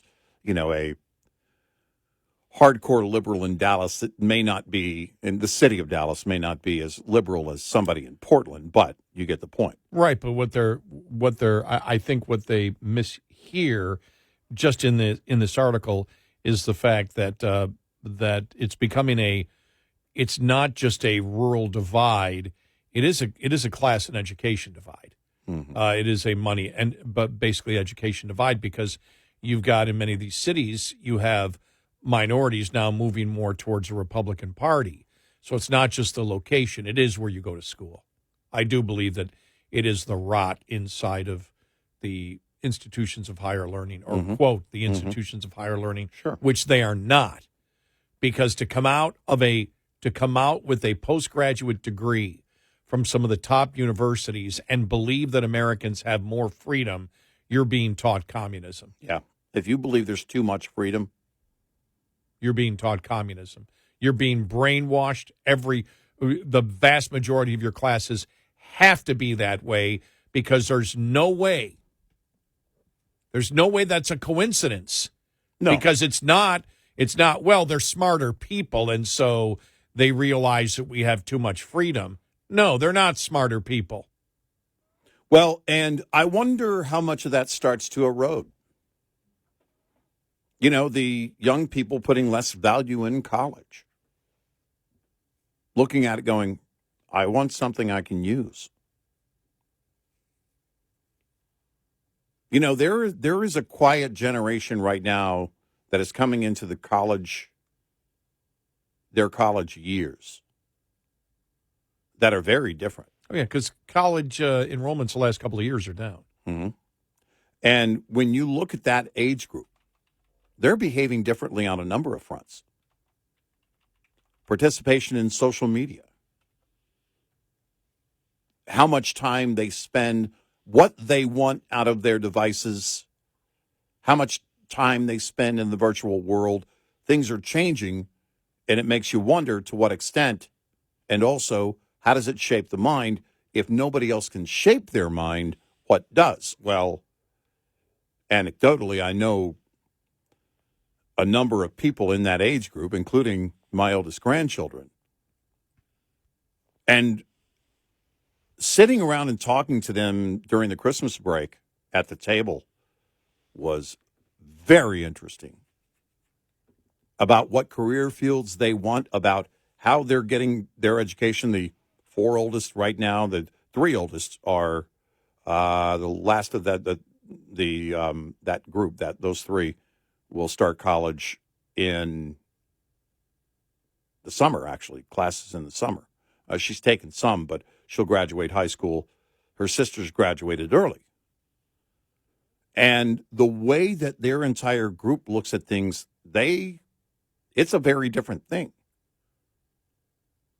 And I wonder if the left sees this and they realize their indoctrination isn't working, and that's why they've got to go and get the younger minds. We got to start with content at 5 years old. Oh, I think so, yeah. I was, and I mentioned this on the air, this was over Christmas. I was at a Christmas party, and I was the oldest one there. And a lot of 20-something, but I'm the cool old guy. At least in my mind I am. Yeah. But all in their 20s, all technically oriented. I sat back with a big smile on my face just listening to them as they talked about the problems with electric vehicles. I mean, these are critical thinking, engineering type of people. Yeah. All in technical professions, and they knew everything. I just sat back and I didn't have to add anything. I sat back and listened. I went, well, they got it. Yeah. They have it. Yeah. I mean, I was so pleased. That's interesting that you say that. I had my internet service provider sent someone over. By the way, things are getting highly competitive because they got somebody over to my house in an hour. Young man comes in named Ricky. This kid knew what he was doing, and he was so not just well-trained, he was intuitive. When somebody, that they know what they're doing, they know how to find an answer for you very quickly. And I mean, this kid was on it. And now he stood probably 5 or 6 inches taller than me, and I called him a kid because in the face, he looked like he was still in high school, very young guy. And I told him, I said, you've got a very promising future because on this tech stuff, you've got it down. And he's also willing to work, when you're working that kind of job, because you're working sometimes in the attic of houses and outside in Texas. We were talking about the weather, and he goes, I'd rather have the cold than the heat, because in the heat, we've got to work outside and sometimes in somebody's attic and that kind of thing. So he's got the work ethic, he's got the technical knowledge, and he's got also just the mindset. He adapts to a scenario, and you could tell it's not just his training, it's his ability to learn. And that to me is refreshing. Now you apply all of these things, and it's about what? I need to be able to make a living at something I'm good at, something I want to do. And the college thing is a totally different consideration. You're right, it's competitive because in the fall I had a problem with my Wi-Fi router. Yeah. And so the customer service person showed up before the tech. I didn't know there was a customer service person who followed the techs after they were done to make sure. And that's when I went, oh, this, just like you just said, it's getting really competitive. But both of these young men were extremely aware as to what's going on, and the insanity of what's going on. I was very happy to see it. We'll get more to this the elite thing with colleges here, because I got the statistics in, down drastically between the spring of 29 and spring of 23, 9% enrollment drop in colleges. Yeah, wow. It's huge. Yep. 866-90 Red Eye. We'll be right back with more Red Eye Radio with Eric Harley and Gary McNamara.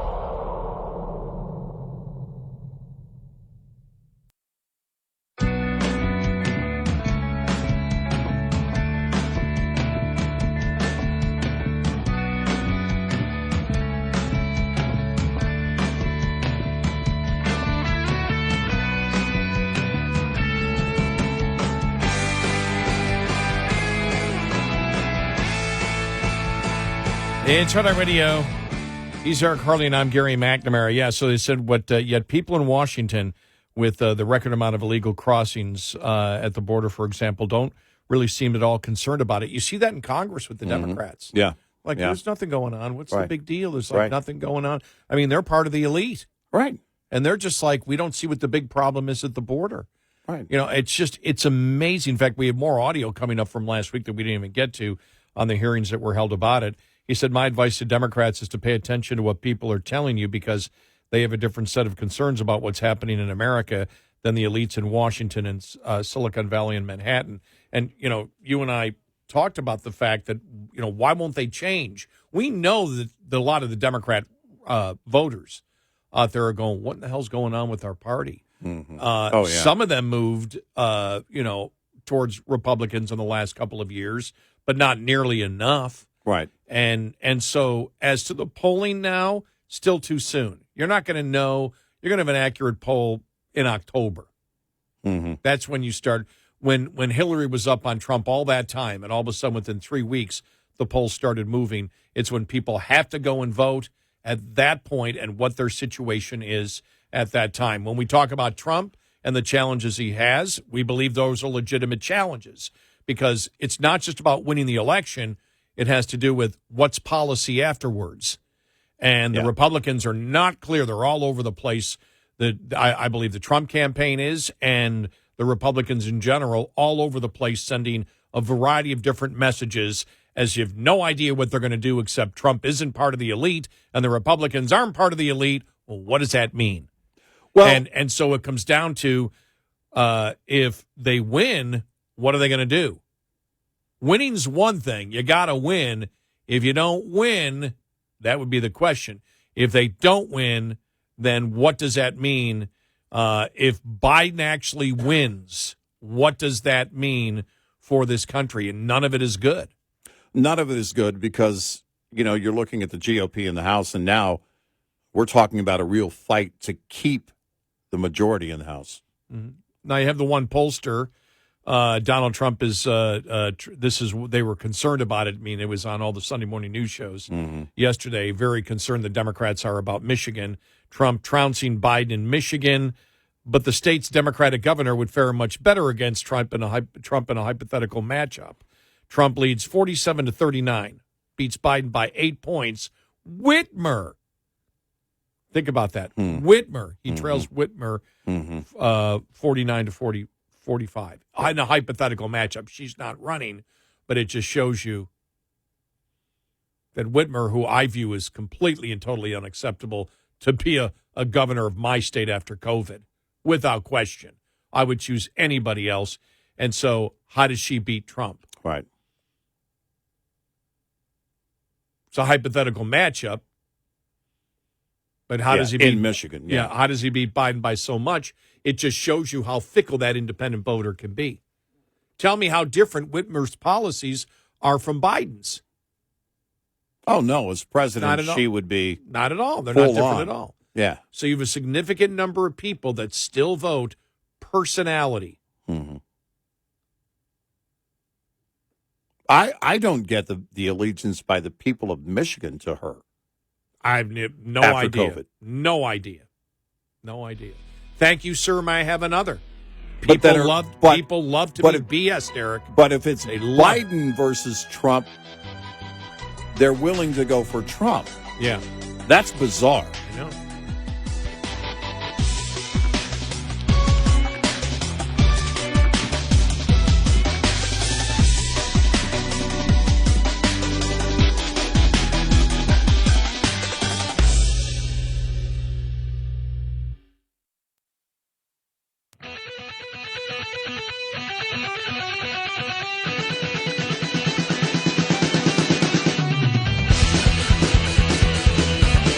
Soon they'll be going into a deep dive. Make time. Red Eye Radio. And he is Eric Harley, and I'm Gary McNamara. Good morning. Thank you for being here. Fascinating poll on what the elites think over the general population. Remember, though, the elite are a lot less of the population. Yeah. But they drive policy for the Democratic Party, and they keep getting reelected on it. Now, you think about this, that if the Republican Party doesn't get their act together and Biden wins, then all bets are off. Because if Biden wins, you've just told the Democratic Party that everything that they have been doing that harms Americans is the correct way to go. Yeah.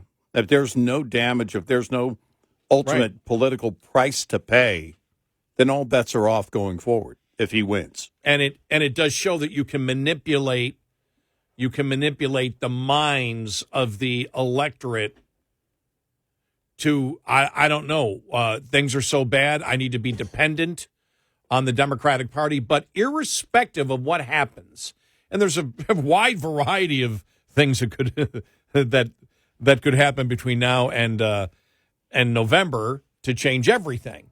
I mean, Trump has the ability with the Biden administration and how inept they are to win in a landslide.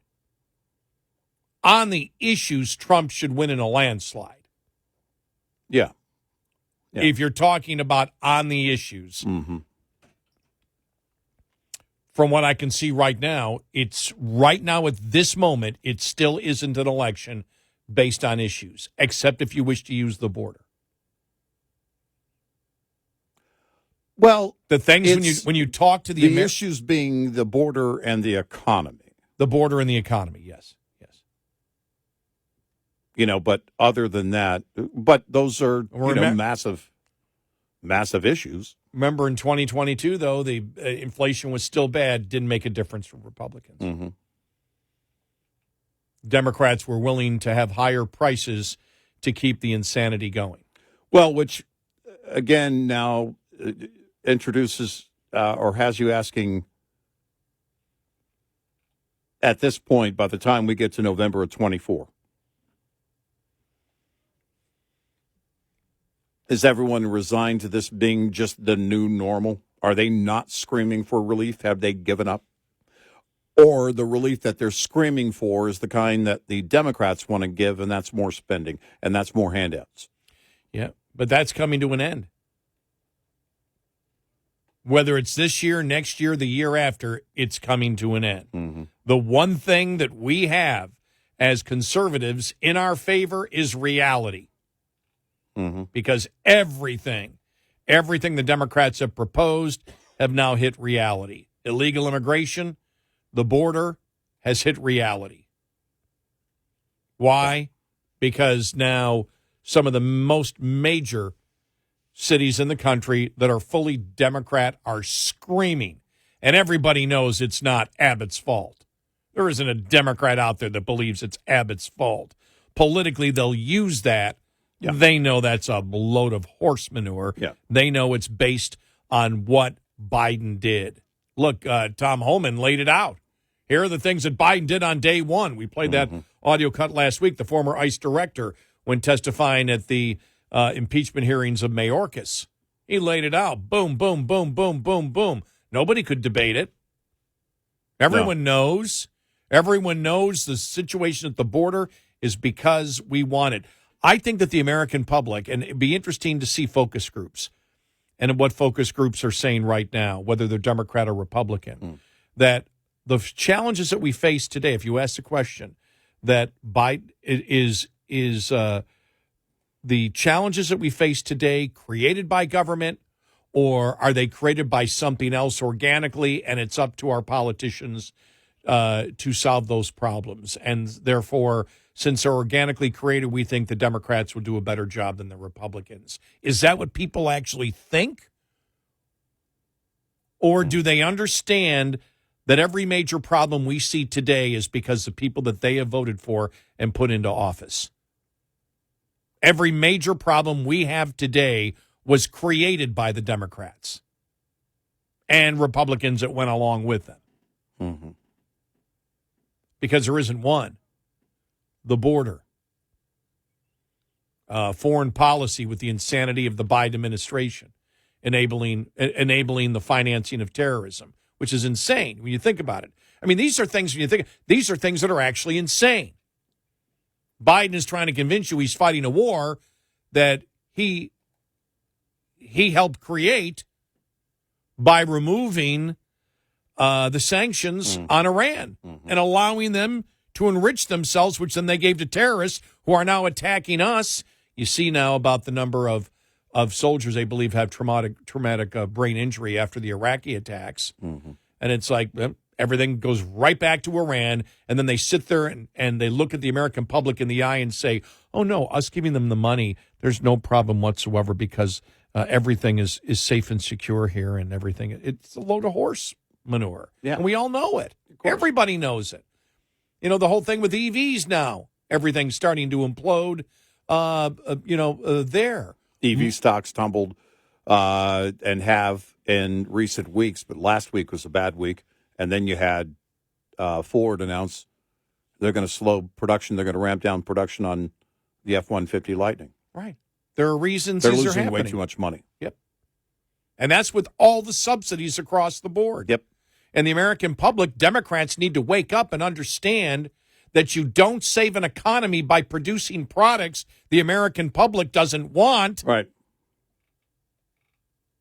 And then subsidizing those with other taxpayer dollars to still lose money and not make it a profitable venture for those companies, and then put in mandates that make it so in 10 years, all the vehicles on the road that are sold need to be the vehicles that Americans don't want to buy. Lucid, one of the EV automakers, their stock is dropped to almost nothing. It's a couple of dollars.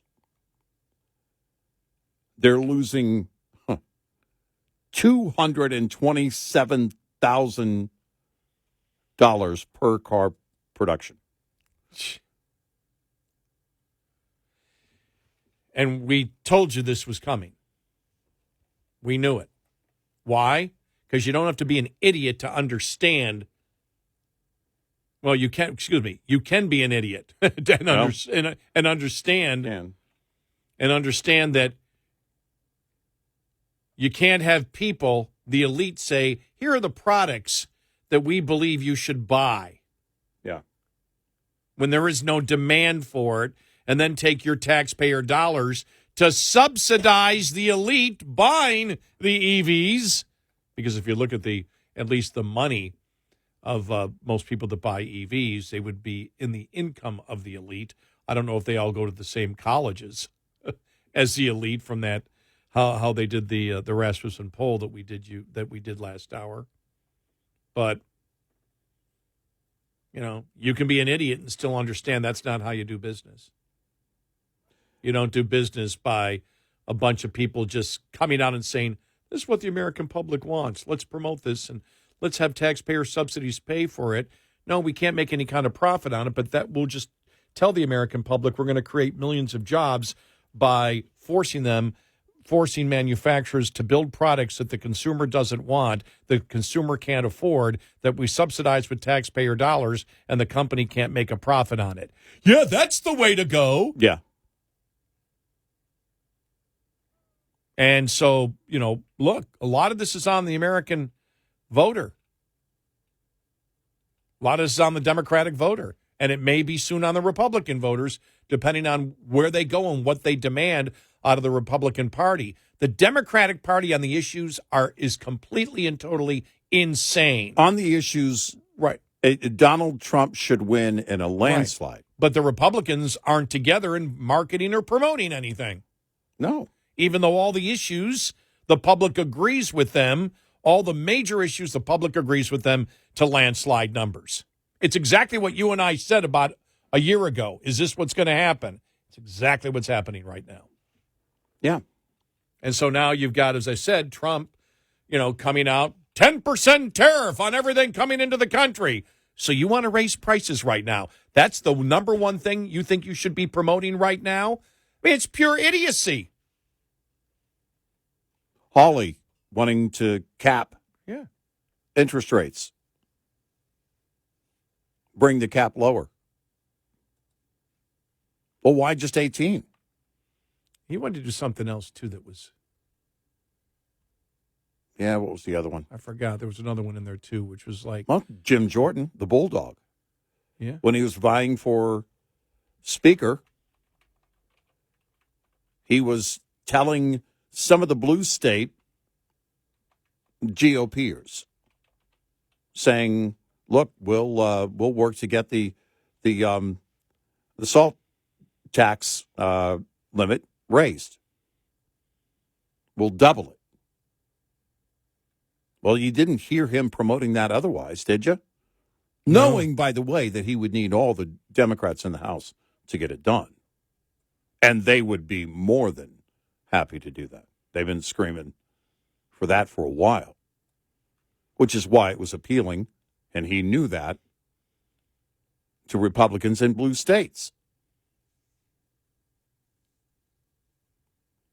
Those are the things that over and over again you look at the erosion of, the conviction. Where is the conviction? What is it that we actually believe? What is it that we actually want? Because, it's one thing to look at the issues. It's another to have a list of answers on how to solve it. This should be easy for Trump. This should be easy for the Republicans. And for some reason, they want to make it hard.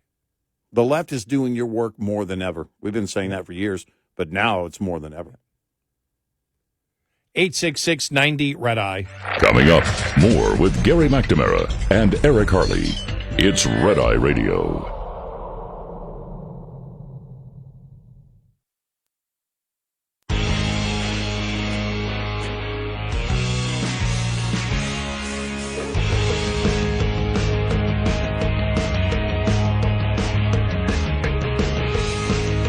It's Red Eye Radio. He's Eric Harley, and I'm Gary McNamara. Oh, the other thing that Hawley wanted to do is his Ending Corporate Influence on Elections Act. Oh, yeah. Where companies, taking the left's angle on McCain-Feingold. Right. On corporations. Right. And I'm completely against that. And the arrogance of people that wish to take away anybody's freedom of speech just disgusts me. Yeah. And, look, Hawley is great. He was great last week on many things, but on other things, he uses he has a lot of influence. And he talks very well, and he promotes very well, and he argues well. But when he starts promoting absolute liberal ideas, sorry, somebody's got to call him on it, and we will hear every single time. He's wrong. Well, and it makes you wonder with his constituents, what makes him believe those positions are politically viable for him? Because they believe the Republican Party, by becoming the party of not the rich anymore, but the party of the working guy, populism, liberal populism sells. Exactly. He's able to promote it because you have a number of his supporters, his constituents. You have enough of them going, yeah, we need more of that. And it's part of the change of the demographics of the Republican Party becoming a party more of the working person, but it doesn't mean you need to sell liberal ideas that have failed over and over again. Right. And that take away people's constitutional rights. Well, because, remember, the blue-collar Democrats of the past, there are very few, if any, left. But is this the blue dog Democrats? The blue dog Democrats, but it was the blue-collar worker and the steel belt and everything else. But the blue dog Democrat was actually someone who was more centered. The blue-collar Democrat was the pro-union, the Republicans are only for the rich. Corporations are evil. Corporations are evil. And so the blue-collar Democrat was, a big mover. Are we at the point of the blue-collar Republican? Populist. Yeah, it's our entire point of is it growing inside the Republican Party that, look, we want to control an economy, but we'll do it in the right way. Yeah, right. Those other guys want to control the economy, but they'll do it in the wrong way. Right. No, I don't want Washington running business. Right. Whether it's a Republican, whether their name is Hawley, Trump, Pence, Haley, don't care. Don't want them doing it. End of story.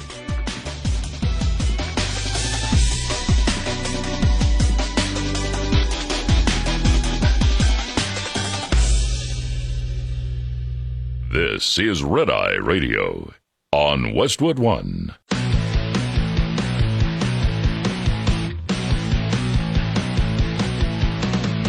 Now, it's Red Eye Radio. Gary McNamara and Eric Harley talk about everything from politics to social issues and news of the day. Whether you're up late or you're just starting your day, welcome to the show. From the Uniden America Studios, this is Red Eye Radio. All across America and around the world, good morning. DeSantis out. Talking about the election in general, what you might expect. We got anything else coming up this week? Mayorkas stuff still going on, I'm assuming, right? Mm-hmm. I read they have the votes. Yeah. If they wish to impeach him. But, again, anything that's going on right now, as we've stated before, whether it's the Hunter Biden, Joe Biden impeachment inquiry, Mayorkas is not going to be removed from office. He may be impeached, but the whole thing is just to bring more notice to one of the weakest parts of the Biden administration right now, and that is, somebody had a story on it yesterday, how that's the thing that's really, that's going to kill him because he just won't back off on it. Right. I think inflation also will, but that is just so mind-boggling. But the whole Hunter Biden, Joe Biden thing, too, is not to impeach him. The last thing, they're not going to have I don't believe you're going to see the House, that they're worried about whether they can keep the House in November. I don't think the House is going to go forth with impeachment. I don't see it happening over the summer. No. I think, they're just going to drag this thing out and bring out as much negative information as they can all the way up to the election. That's what they want. They want the subpoenas. They want the show of the actual hearings. They want to get the depositions and then bring them, bring all the parties into Congress to show how the Biden family is corrupt, with Joe Biden as the lead corrupter. Yeah, and unlike the January 6th thing, there's actually something to these proceedings when it comes to evidence, especially. You present in a way that you really can't ignore the story. The truth is being told. These are bank records, not claims by one side. These are witnesses. And it's a very real scenario. And, it started to change recently. We don't know why. But the DOJ and everybody involved, clearly they're going to, as they move forward here, I don't know if they believe that if they cooperate or if they walk things back, that they can get it done and get it out of the way before November. They're not going to be able to do that. The GOP is not going to table or shelve this thing, and they shouldn't. Keep telling the story right up to Election Day and beyond if it's required. But clearly the tone has changed. Let's head to you. We go to John in Missouri about the Elite Survey. John, welcome. You're on Red Eye Radio. Welcome to the show. Hi. I appreciate y'all taking my call this morning. They need to ask them one question when they get through with the survey. Tell them that we'll have some trucks at your place in the morning and see if you're willing to give up everything that you claim you want said to be gone and see what they say. I'd even say, look, you want to give up your lawnmowers? You don't want gas mowers? Okay, we'll go back to, I don't know if you know the real old-fashioned push-tine reel mowers. Yeah. Used to have back in the old days. Oh, yeah. Take one of them out there and give them that. Yeah, right. And Yeah. I don't know if you know what a yo-yo is. But take them a yo-yo and tell them to learn to use that. Yes, we know do. What a yo-yo yes, is. we are old enough to know what a yo-yo is. And that's not just what liberals call us. It's the actual toy. Yeah, the actual toy. Thanks so much. Thanks, John. We appreciate it. your call. Let's go to Neil in Illinois. Neil, welcome. You're on Red Eye Radio. Thanks for calling. Thank you. The Trump tariff bluster, well, first, I want to say I agree with you 100%. The impeachment bluster will go on for another year. The question is, how much more harm does the nation go through with this?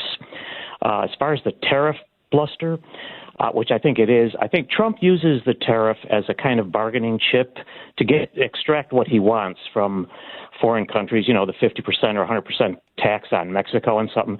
I don't think we have to worry about that too seriously. It's more like tipping off an adversary if you're going to do a military strike. You don't do that.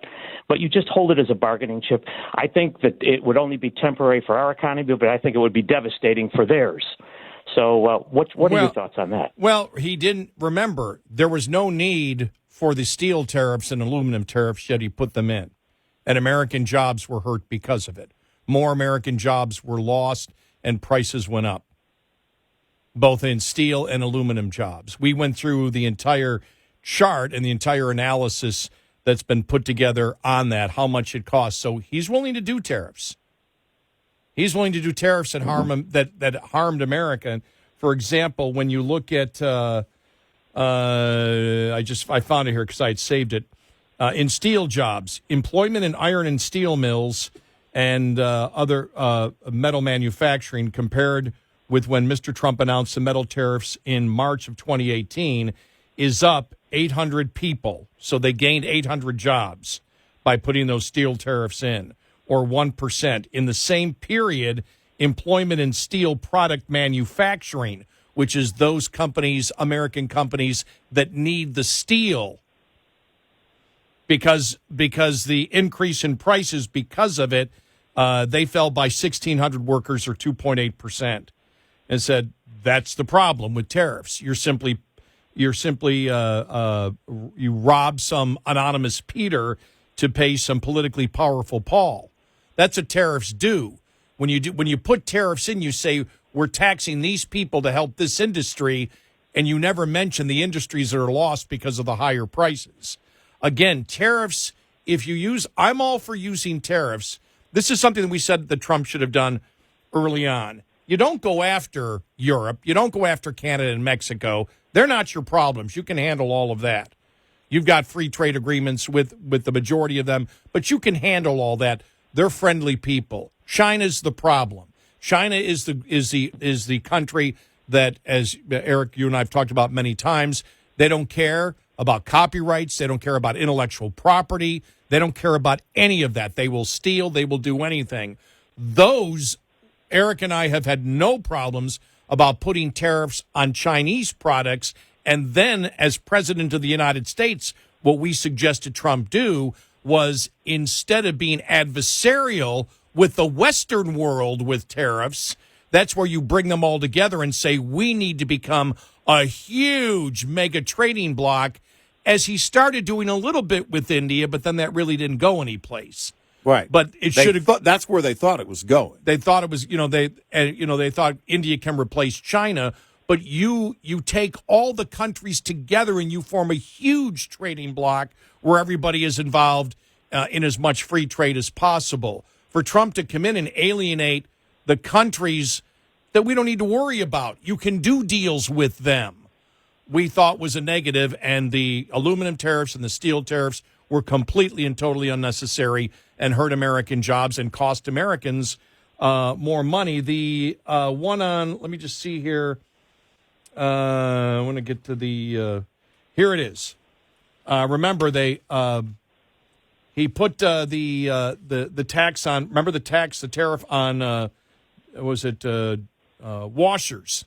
Mm-hmm. Remember, they put the tax on washers.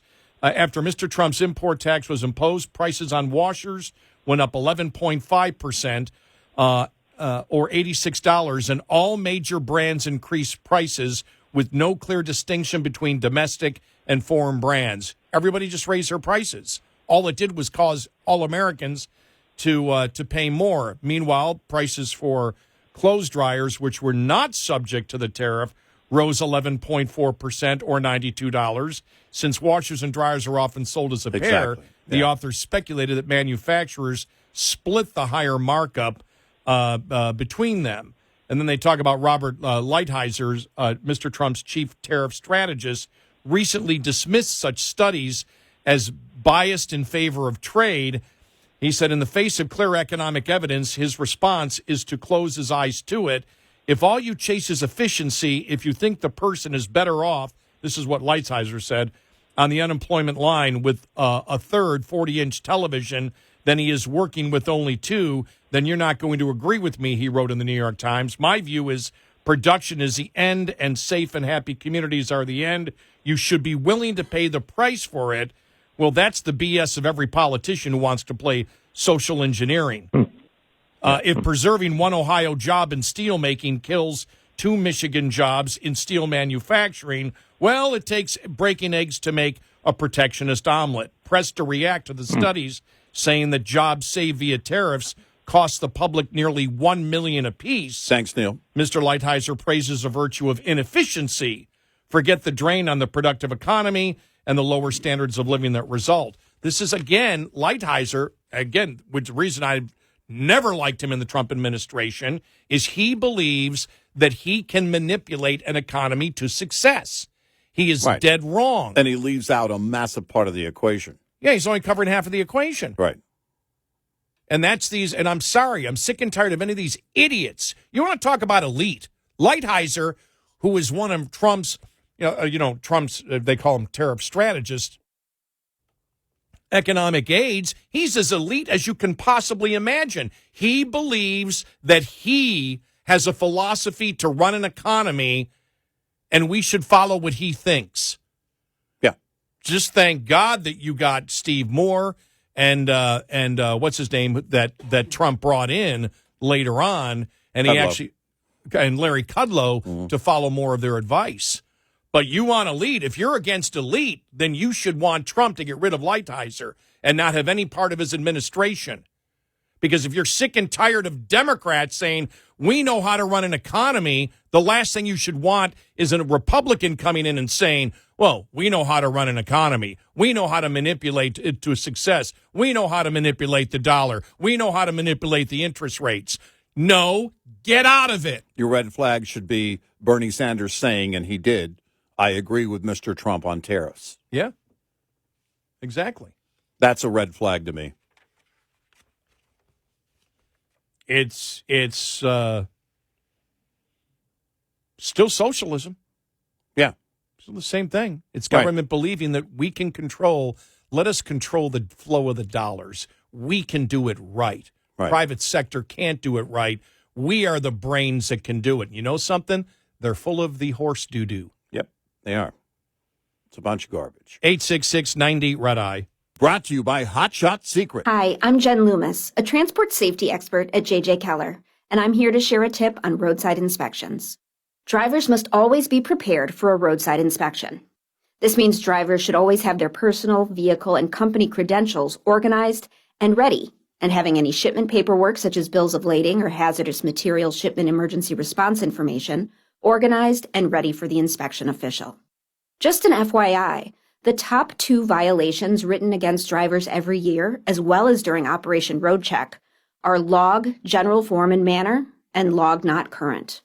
Both are completely avoidable if the driver keeps the log accurate, compliant, and current at all times.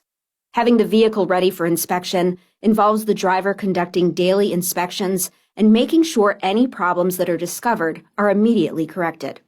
Vehicle readiness also requires the company to make sure that the vehicle is current on all scheduled maintenance and that the maintenance schedule is adequate.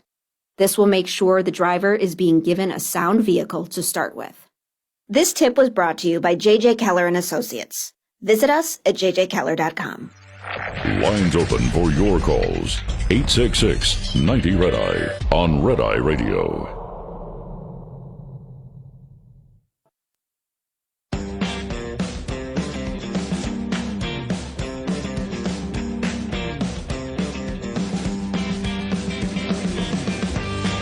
It's Red Eye Radio.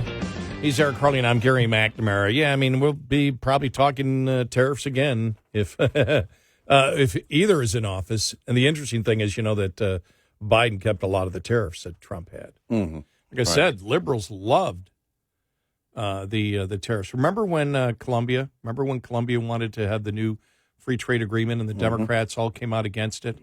And it was like, we need to have, there was all the talk about the tariffs, but the tariffs were the United States, basically Colombia. It was an agreement the United States made apparently in the 80s because of the cocaine business to make it so Colombia could have a better economy. So they put tariffs on American products going in, and America agreed to it. And so Colombia finally realized, you're killing our business by actually putting trade barriers on the United States from products coming in. The Colombian manufacturing, the products they made in a monopoly were expensive and not good.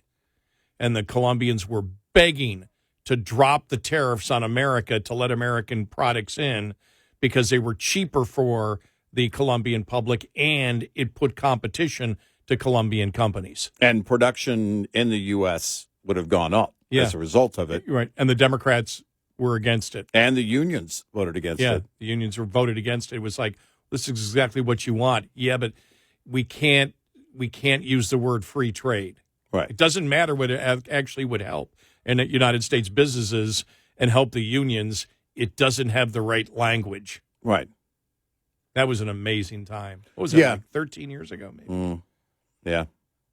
That's crazy. It's insane. But not much has changed except for the members of the party that support that kind of behavior. Yeah. So what happens in the next Trump? What would Lighthizer be? Apparently he's still an advisor, according to the Wall Street Journal, for Trump. Remember, he was our trade representative. And the only thing that backed him off from doing the things he wanted to do was really bringing Kudlow in there along. I think Steve Moore also was an advisor that are absolute real, not fake free trade capitalists, but real free trade capitalists. But again, it's something that's always been misunderstood. Remember with Ron Paul? Ron Paul. We, for years, Ron Paul supporters would call and say, Ron Paul's against free trade. He doesn't want NAFTA.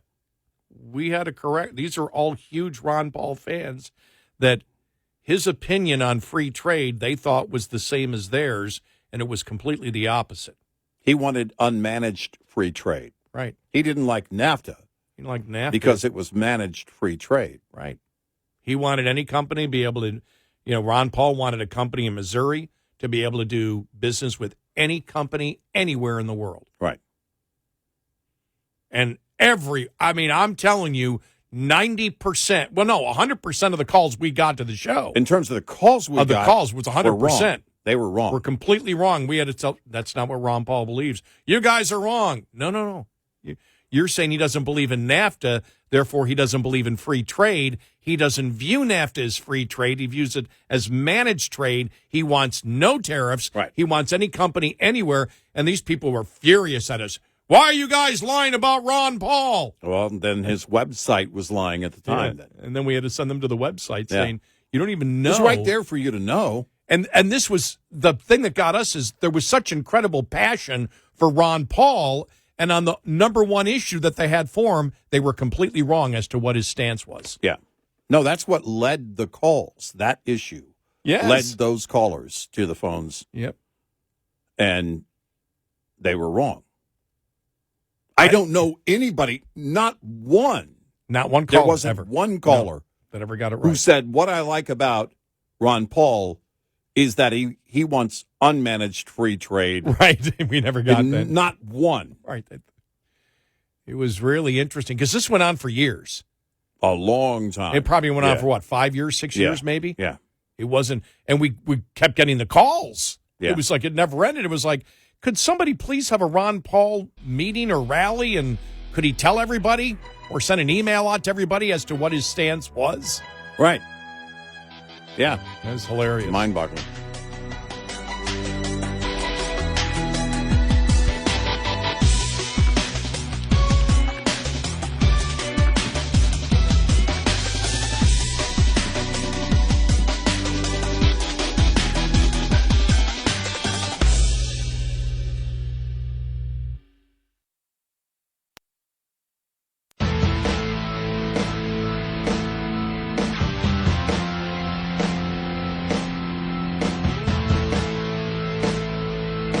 You're listening to Red Eye Radio from the Uniden America Studios. It's Red Eye Radio. He's Eric Carly, and I'm Gary McNamara. Why are we talking about everything we've been talking about today? Because I'm proud to have delivered on 100% of my promises, and I will not stop now. It's clear to me that a majority of Republican primary voters want to give Donald Trump another chance. They watch his presidency get stymied by relentless resistance, and they see Democrats using lawfare this day to attack him. Well, I've had disagreements with Donald Trump, such as on the coronavirus pandemic and his elevation of Anthony Fauci. Trump is superior to the current incumbent, Joe Biden. That is clear. I signed a pledge to support the Republican nominee, and I will honor that pledge. He has my endorsement because we can't go back to the old Republican guard of yesteryear, a repackaged form of warmed-over corporatism that Nikki Haley represents. The days of putting Americans last, of kowtowing to large corporations, of caving to woke ideology are over. I thank all of our passionate supporters who have stood by us through it all. That we had people volunteer to come to Iowa in the middle of a blizzard to knock on doors and make phone calls touched us dearly. No candidate had more thrown at him, but no candidate had so many committed volunteers and staff.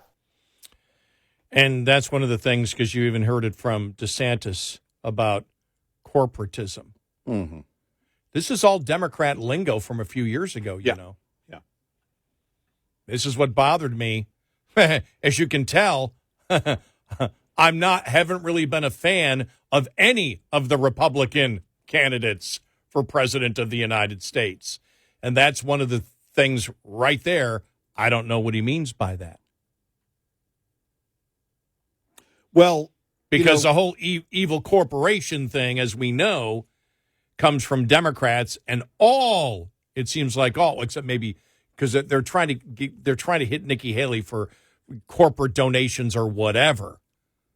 But since when did the Republican Party, when did corporations become automatically evil? Well, and that's it. If you want to say establishment who look for big handouts, that's one thing. Because when you say corporatism, we can have our conversations about DEI. Well, we can have our conversations about that same governor and his fight against Disney. Well, and corporations being woke. If he's talking about DEI and corporations and be specific, he's going to have to. That's right. Exactly where I was going. You have to break it down as to what it means, because corporatism to me is that old liberal terminology of corporations are bad, and you categorize them all as such, and you shouldn't do that. You can take on certain companies. Other companies are getting it right. Well, it's the same thing with the whole, because we were mentioning Josh Hawley before, who does a lot of great things, but his attack on corporations in general, when he talks about the fact that, the bill that he introduced last fall that would take the Citizens United ruling of the Supreme Court and not apply it to corporations. Only corporations wouldn't be able to have free speech rights. Yeah. Unions would. Remember, in Citizens United, they wanted it taken away from any group, any organized group. Right. They wanted freedom of speech taken away from corporations, from lobbying groups like the NRA. You would be restricted in your advertising, and unions. And then Josh Hawley comes along and doesn't come on and say, because who spends more? Who spends more? Corporations as a whole towards one particular issue, or unions? Unions by far dominate what happens. Josh Hawley not coming out against unions being able to, donate, which is the free speech of Citizens United, and run commercials, just the corporate end of it, not the union end of it. That's a nice way to try to, gather friendly vibes towards people on the left, is it not? And so when DeSantis says corporatism, explain what that means. Corporatism over the average guy. What specifically do you mean? Right. Well, and again, if you want to say establishment in that setting, I know exactly what you're talking about, because that was the word being used all day after his announcement, part of which you just heard came out. The establishment is going to be pushing Nikki Haley. You can use that word and you make a connection. But look, they write these things with multiple people involved. It's not the comment and the word being used is not a mistake. And my question is, have we really gotten to the point that the populist right is who you're looking to pander to? But let me ask you this question now. Who is the establishment? All right. Mitch McConnell, for example, would be viewed as somebody who would be in the establishment, right? When it comes to wanting to cut the budget versus not cut the budget, who is the establishment? Because what we're getting from the House is those people who don't want to shut down the government because the budget is too great, or the budget is the budget is spending too much.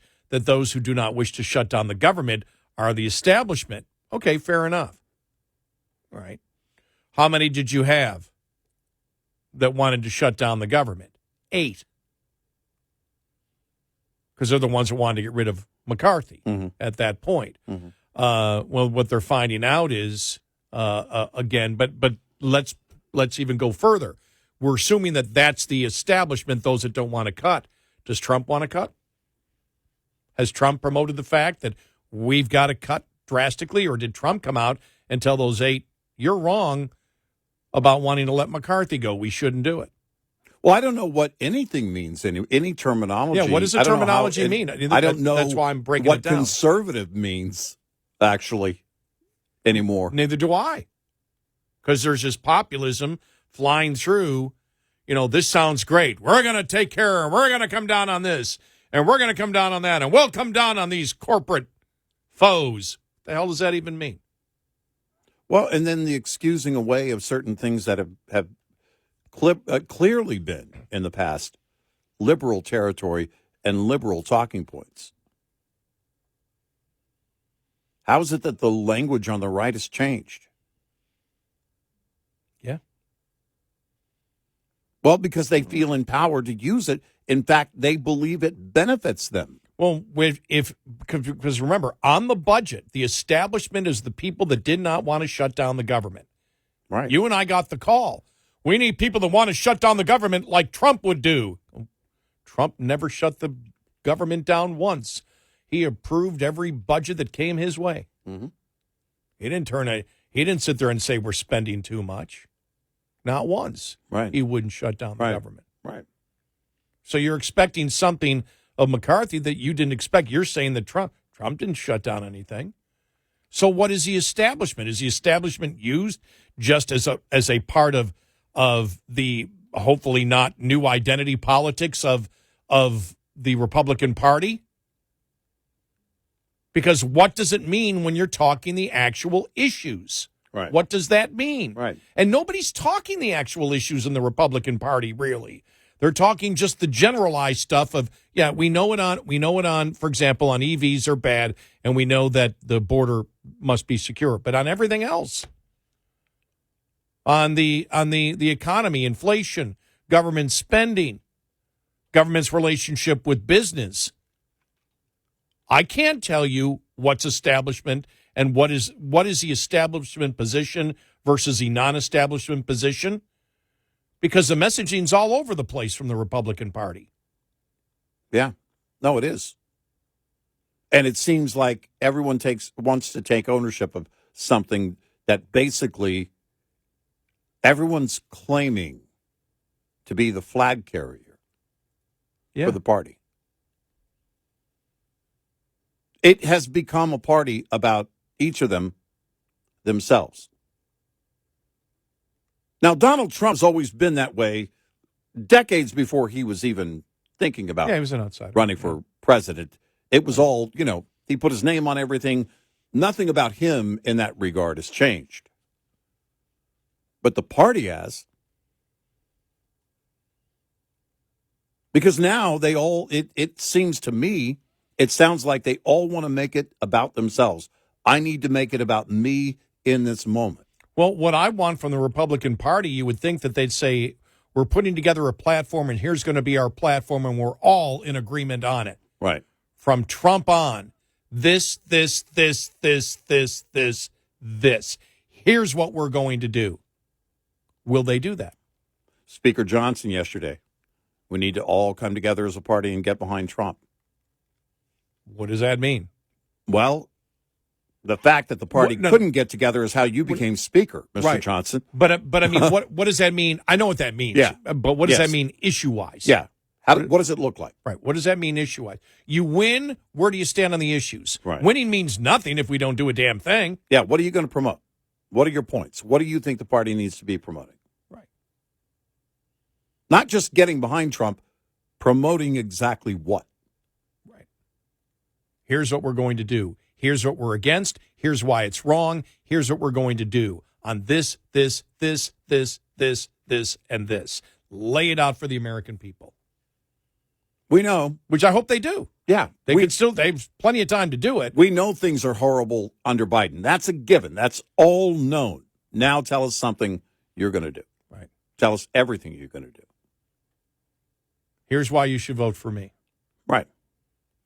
Here's why you should support the party. Yep. And I don't hear that at all.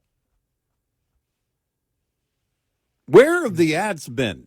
You and I have been asking this for years, but my gosh, a third grader with any editing ability at all could put together so many ads right now with just the Democrats in their own words. You know, the Republican Party seems to me like a bunch of separate pieces. None are really bad. You know, none are really horribly bad, insane. I'll put like the Democrats, right? Some things I disagree with, but they got to stop being a number of pieces. They need to come together as this is where we stand on these. You can just take 6 issues. It doesn't have to be all 50 of the issues out there. I'm just throwing that number out. All it's got to be is the 6 major ones. Right. That's it. It's so easy. Put it together. You've never had a political party that's been so radical, I believe, in the history of the United States, a major party. Right. Clearly radical, protesting, and to the point of protesting in order to support their radicalism. Yeah. It's crazy. And October 7th just showed you the full insanity of the left right now. Right. This should be easy. Right. Why isn't it? 866-90-RED-EYE. Get in touch with Red Eye Radio, toll free at 866-90-RED-EYE.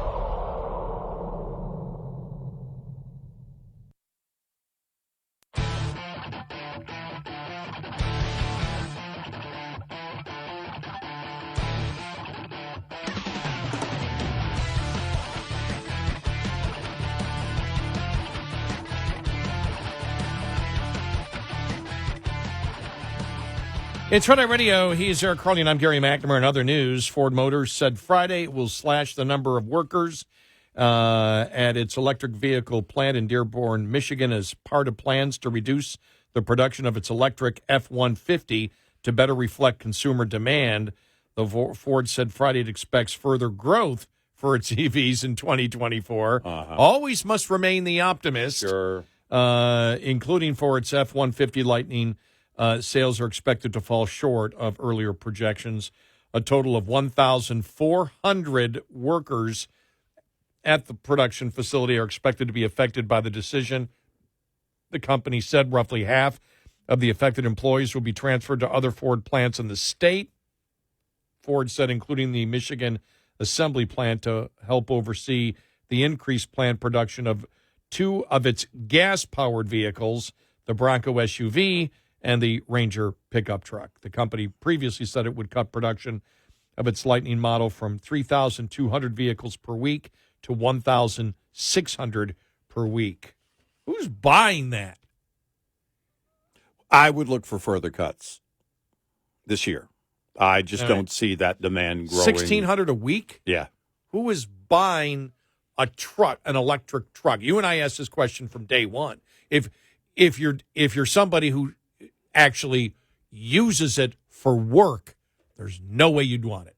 No way. No, because they sold it to be something that it turned out to be, in practical terms, nothing like that in terms of its performance and how it would serve the construction market or anyone. Try and pull something with it.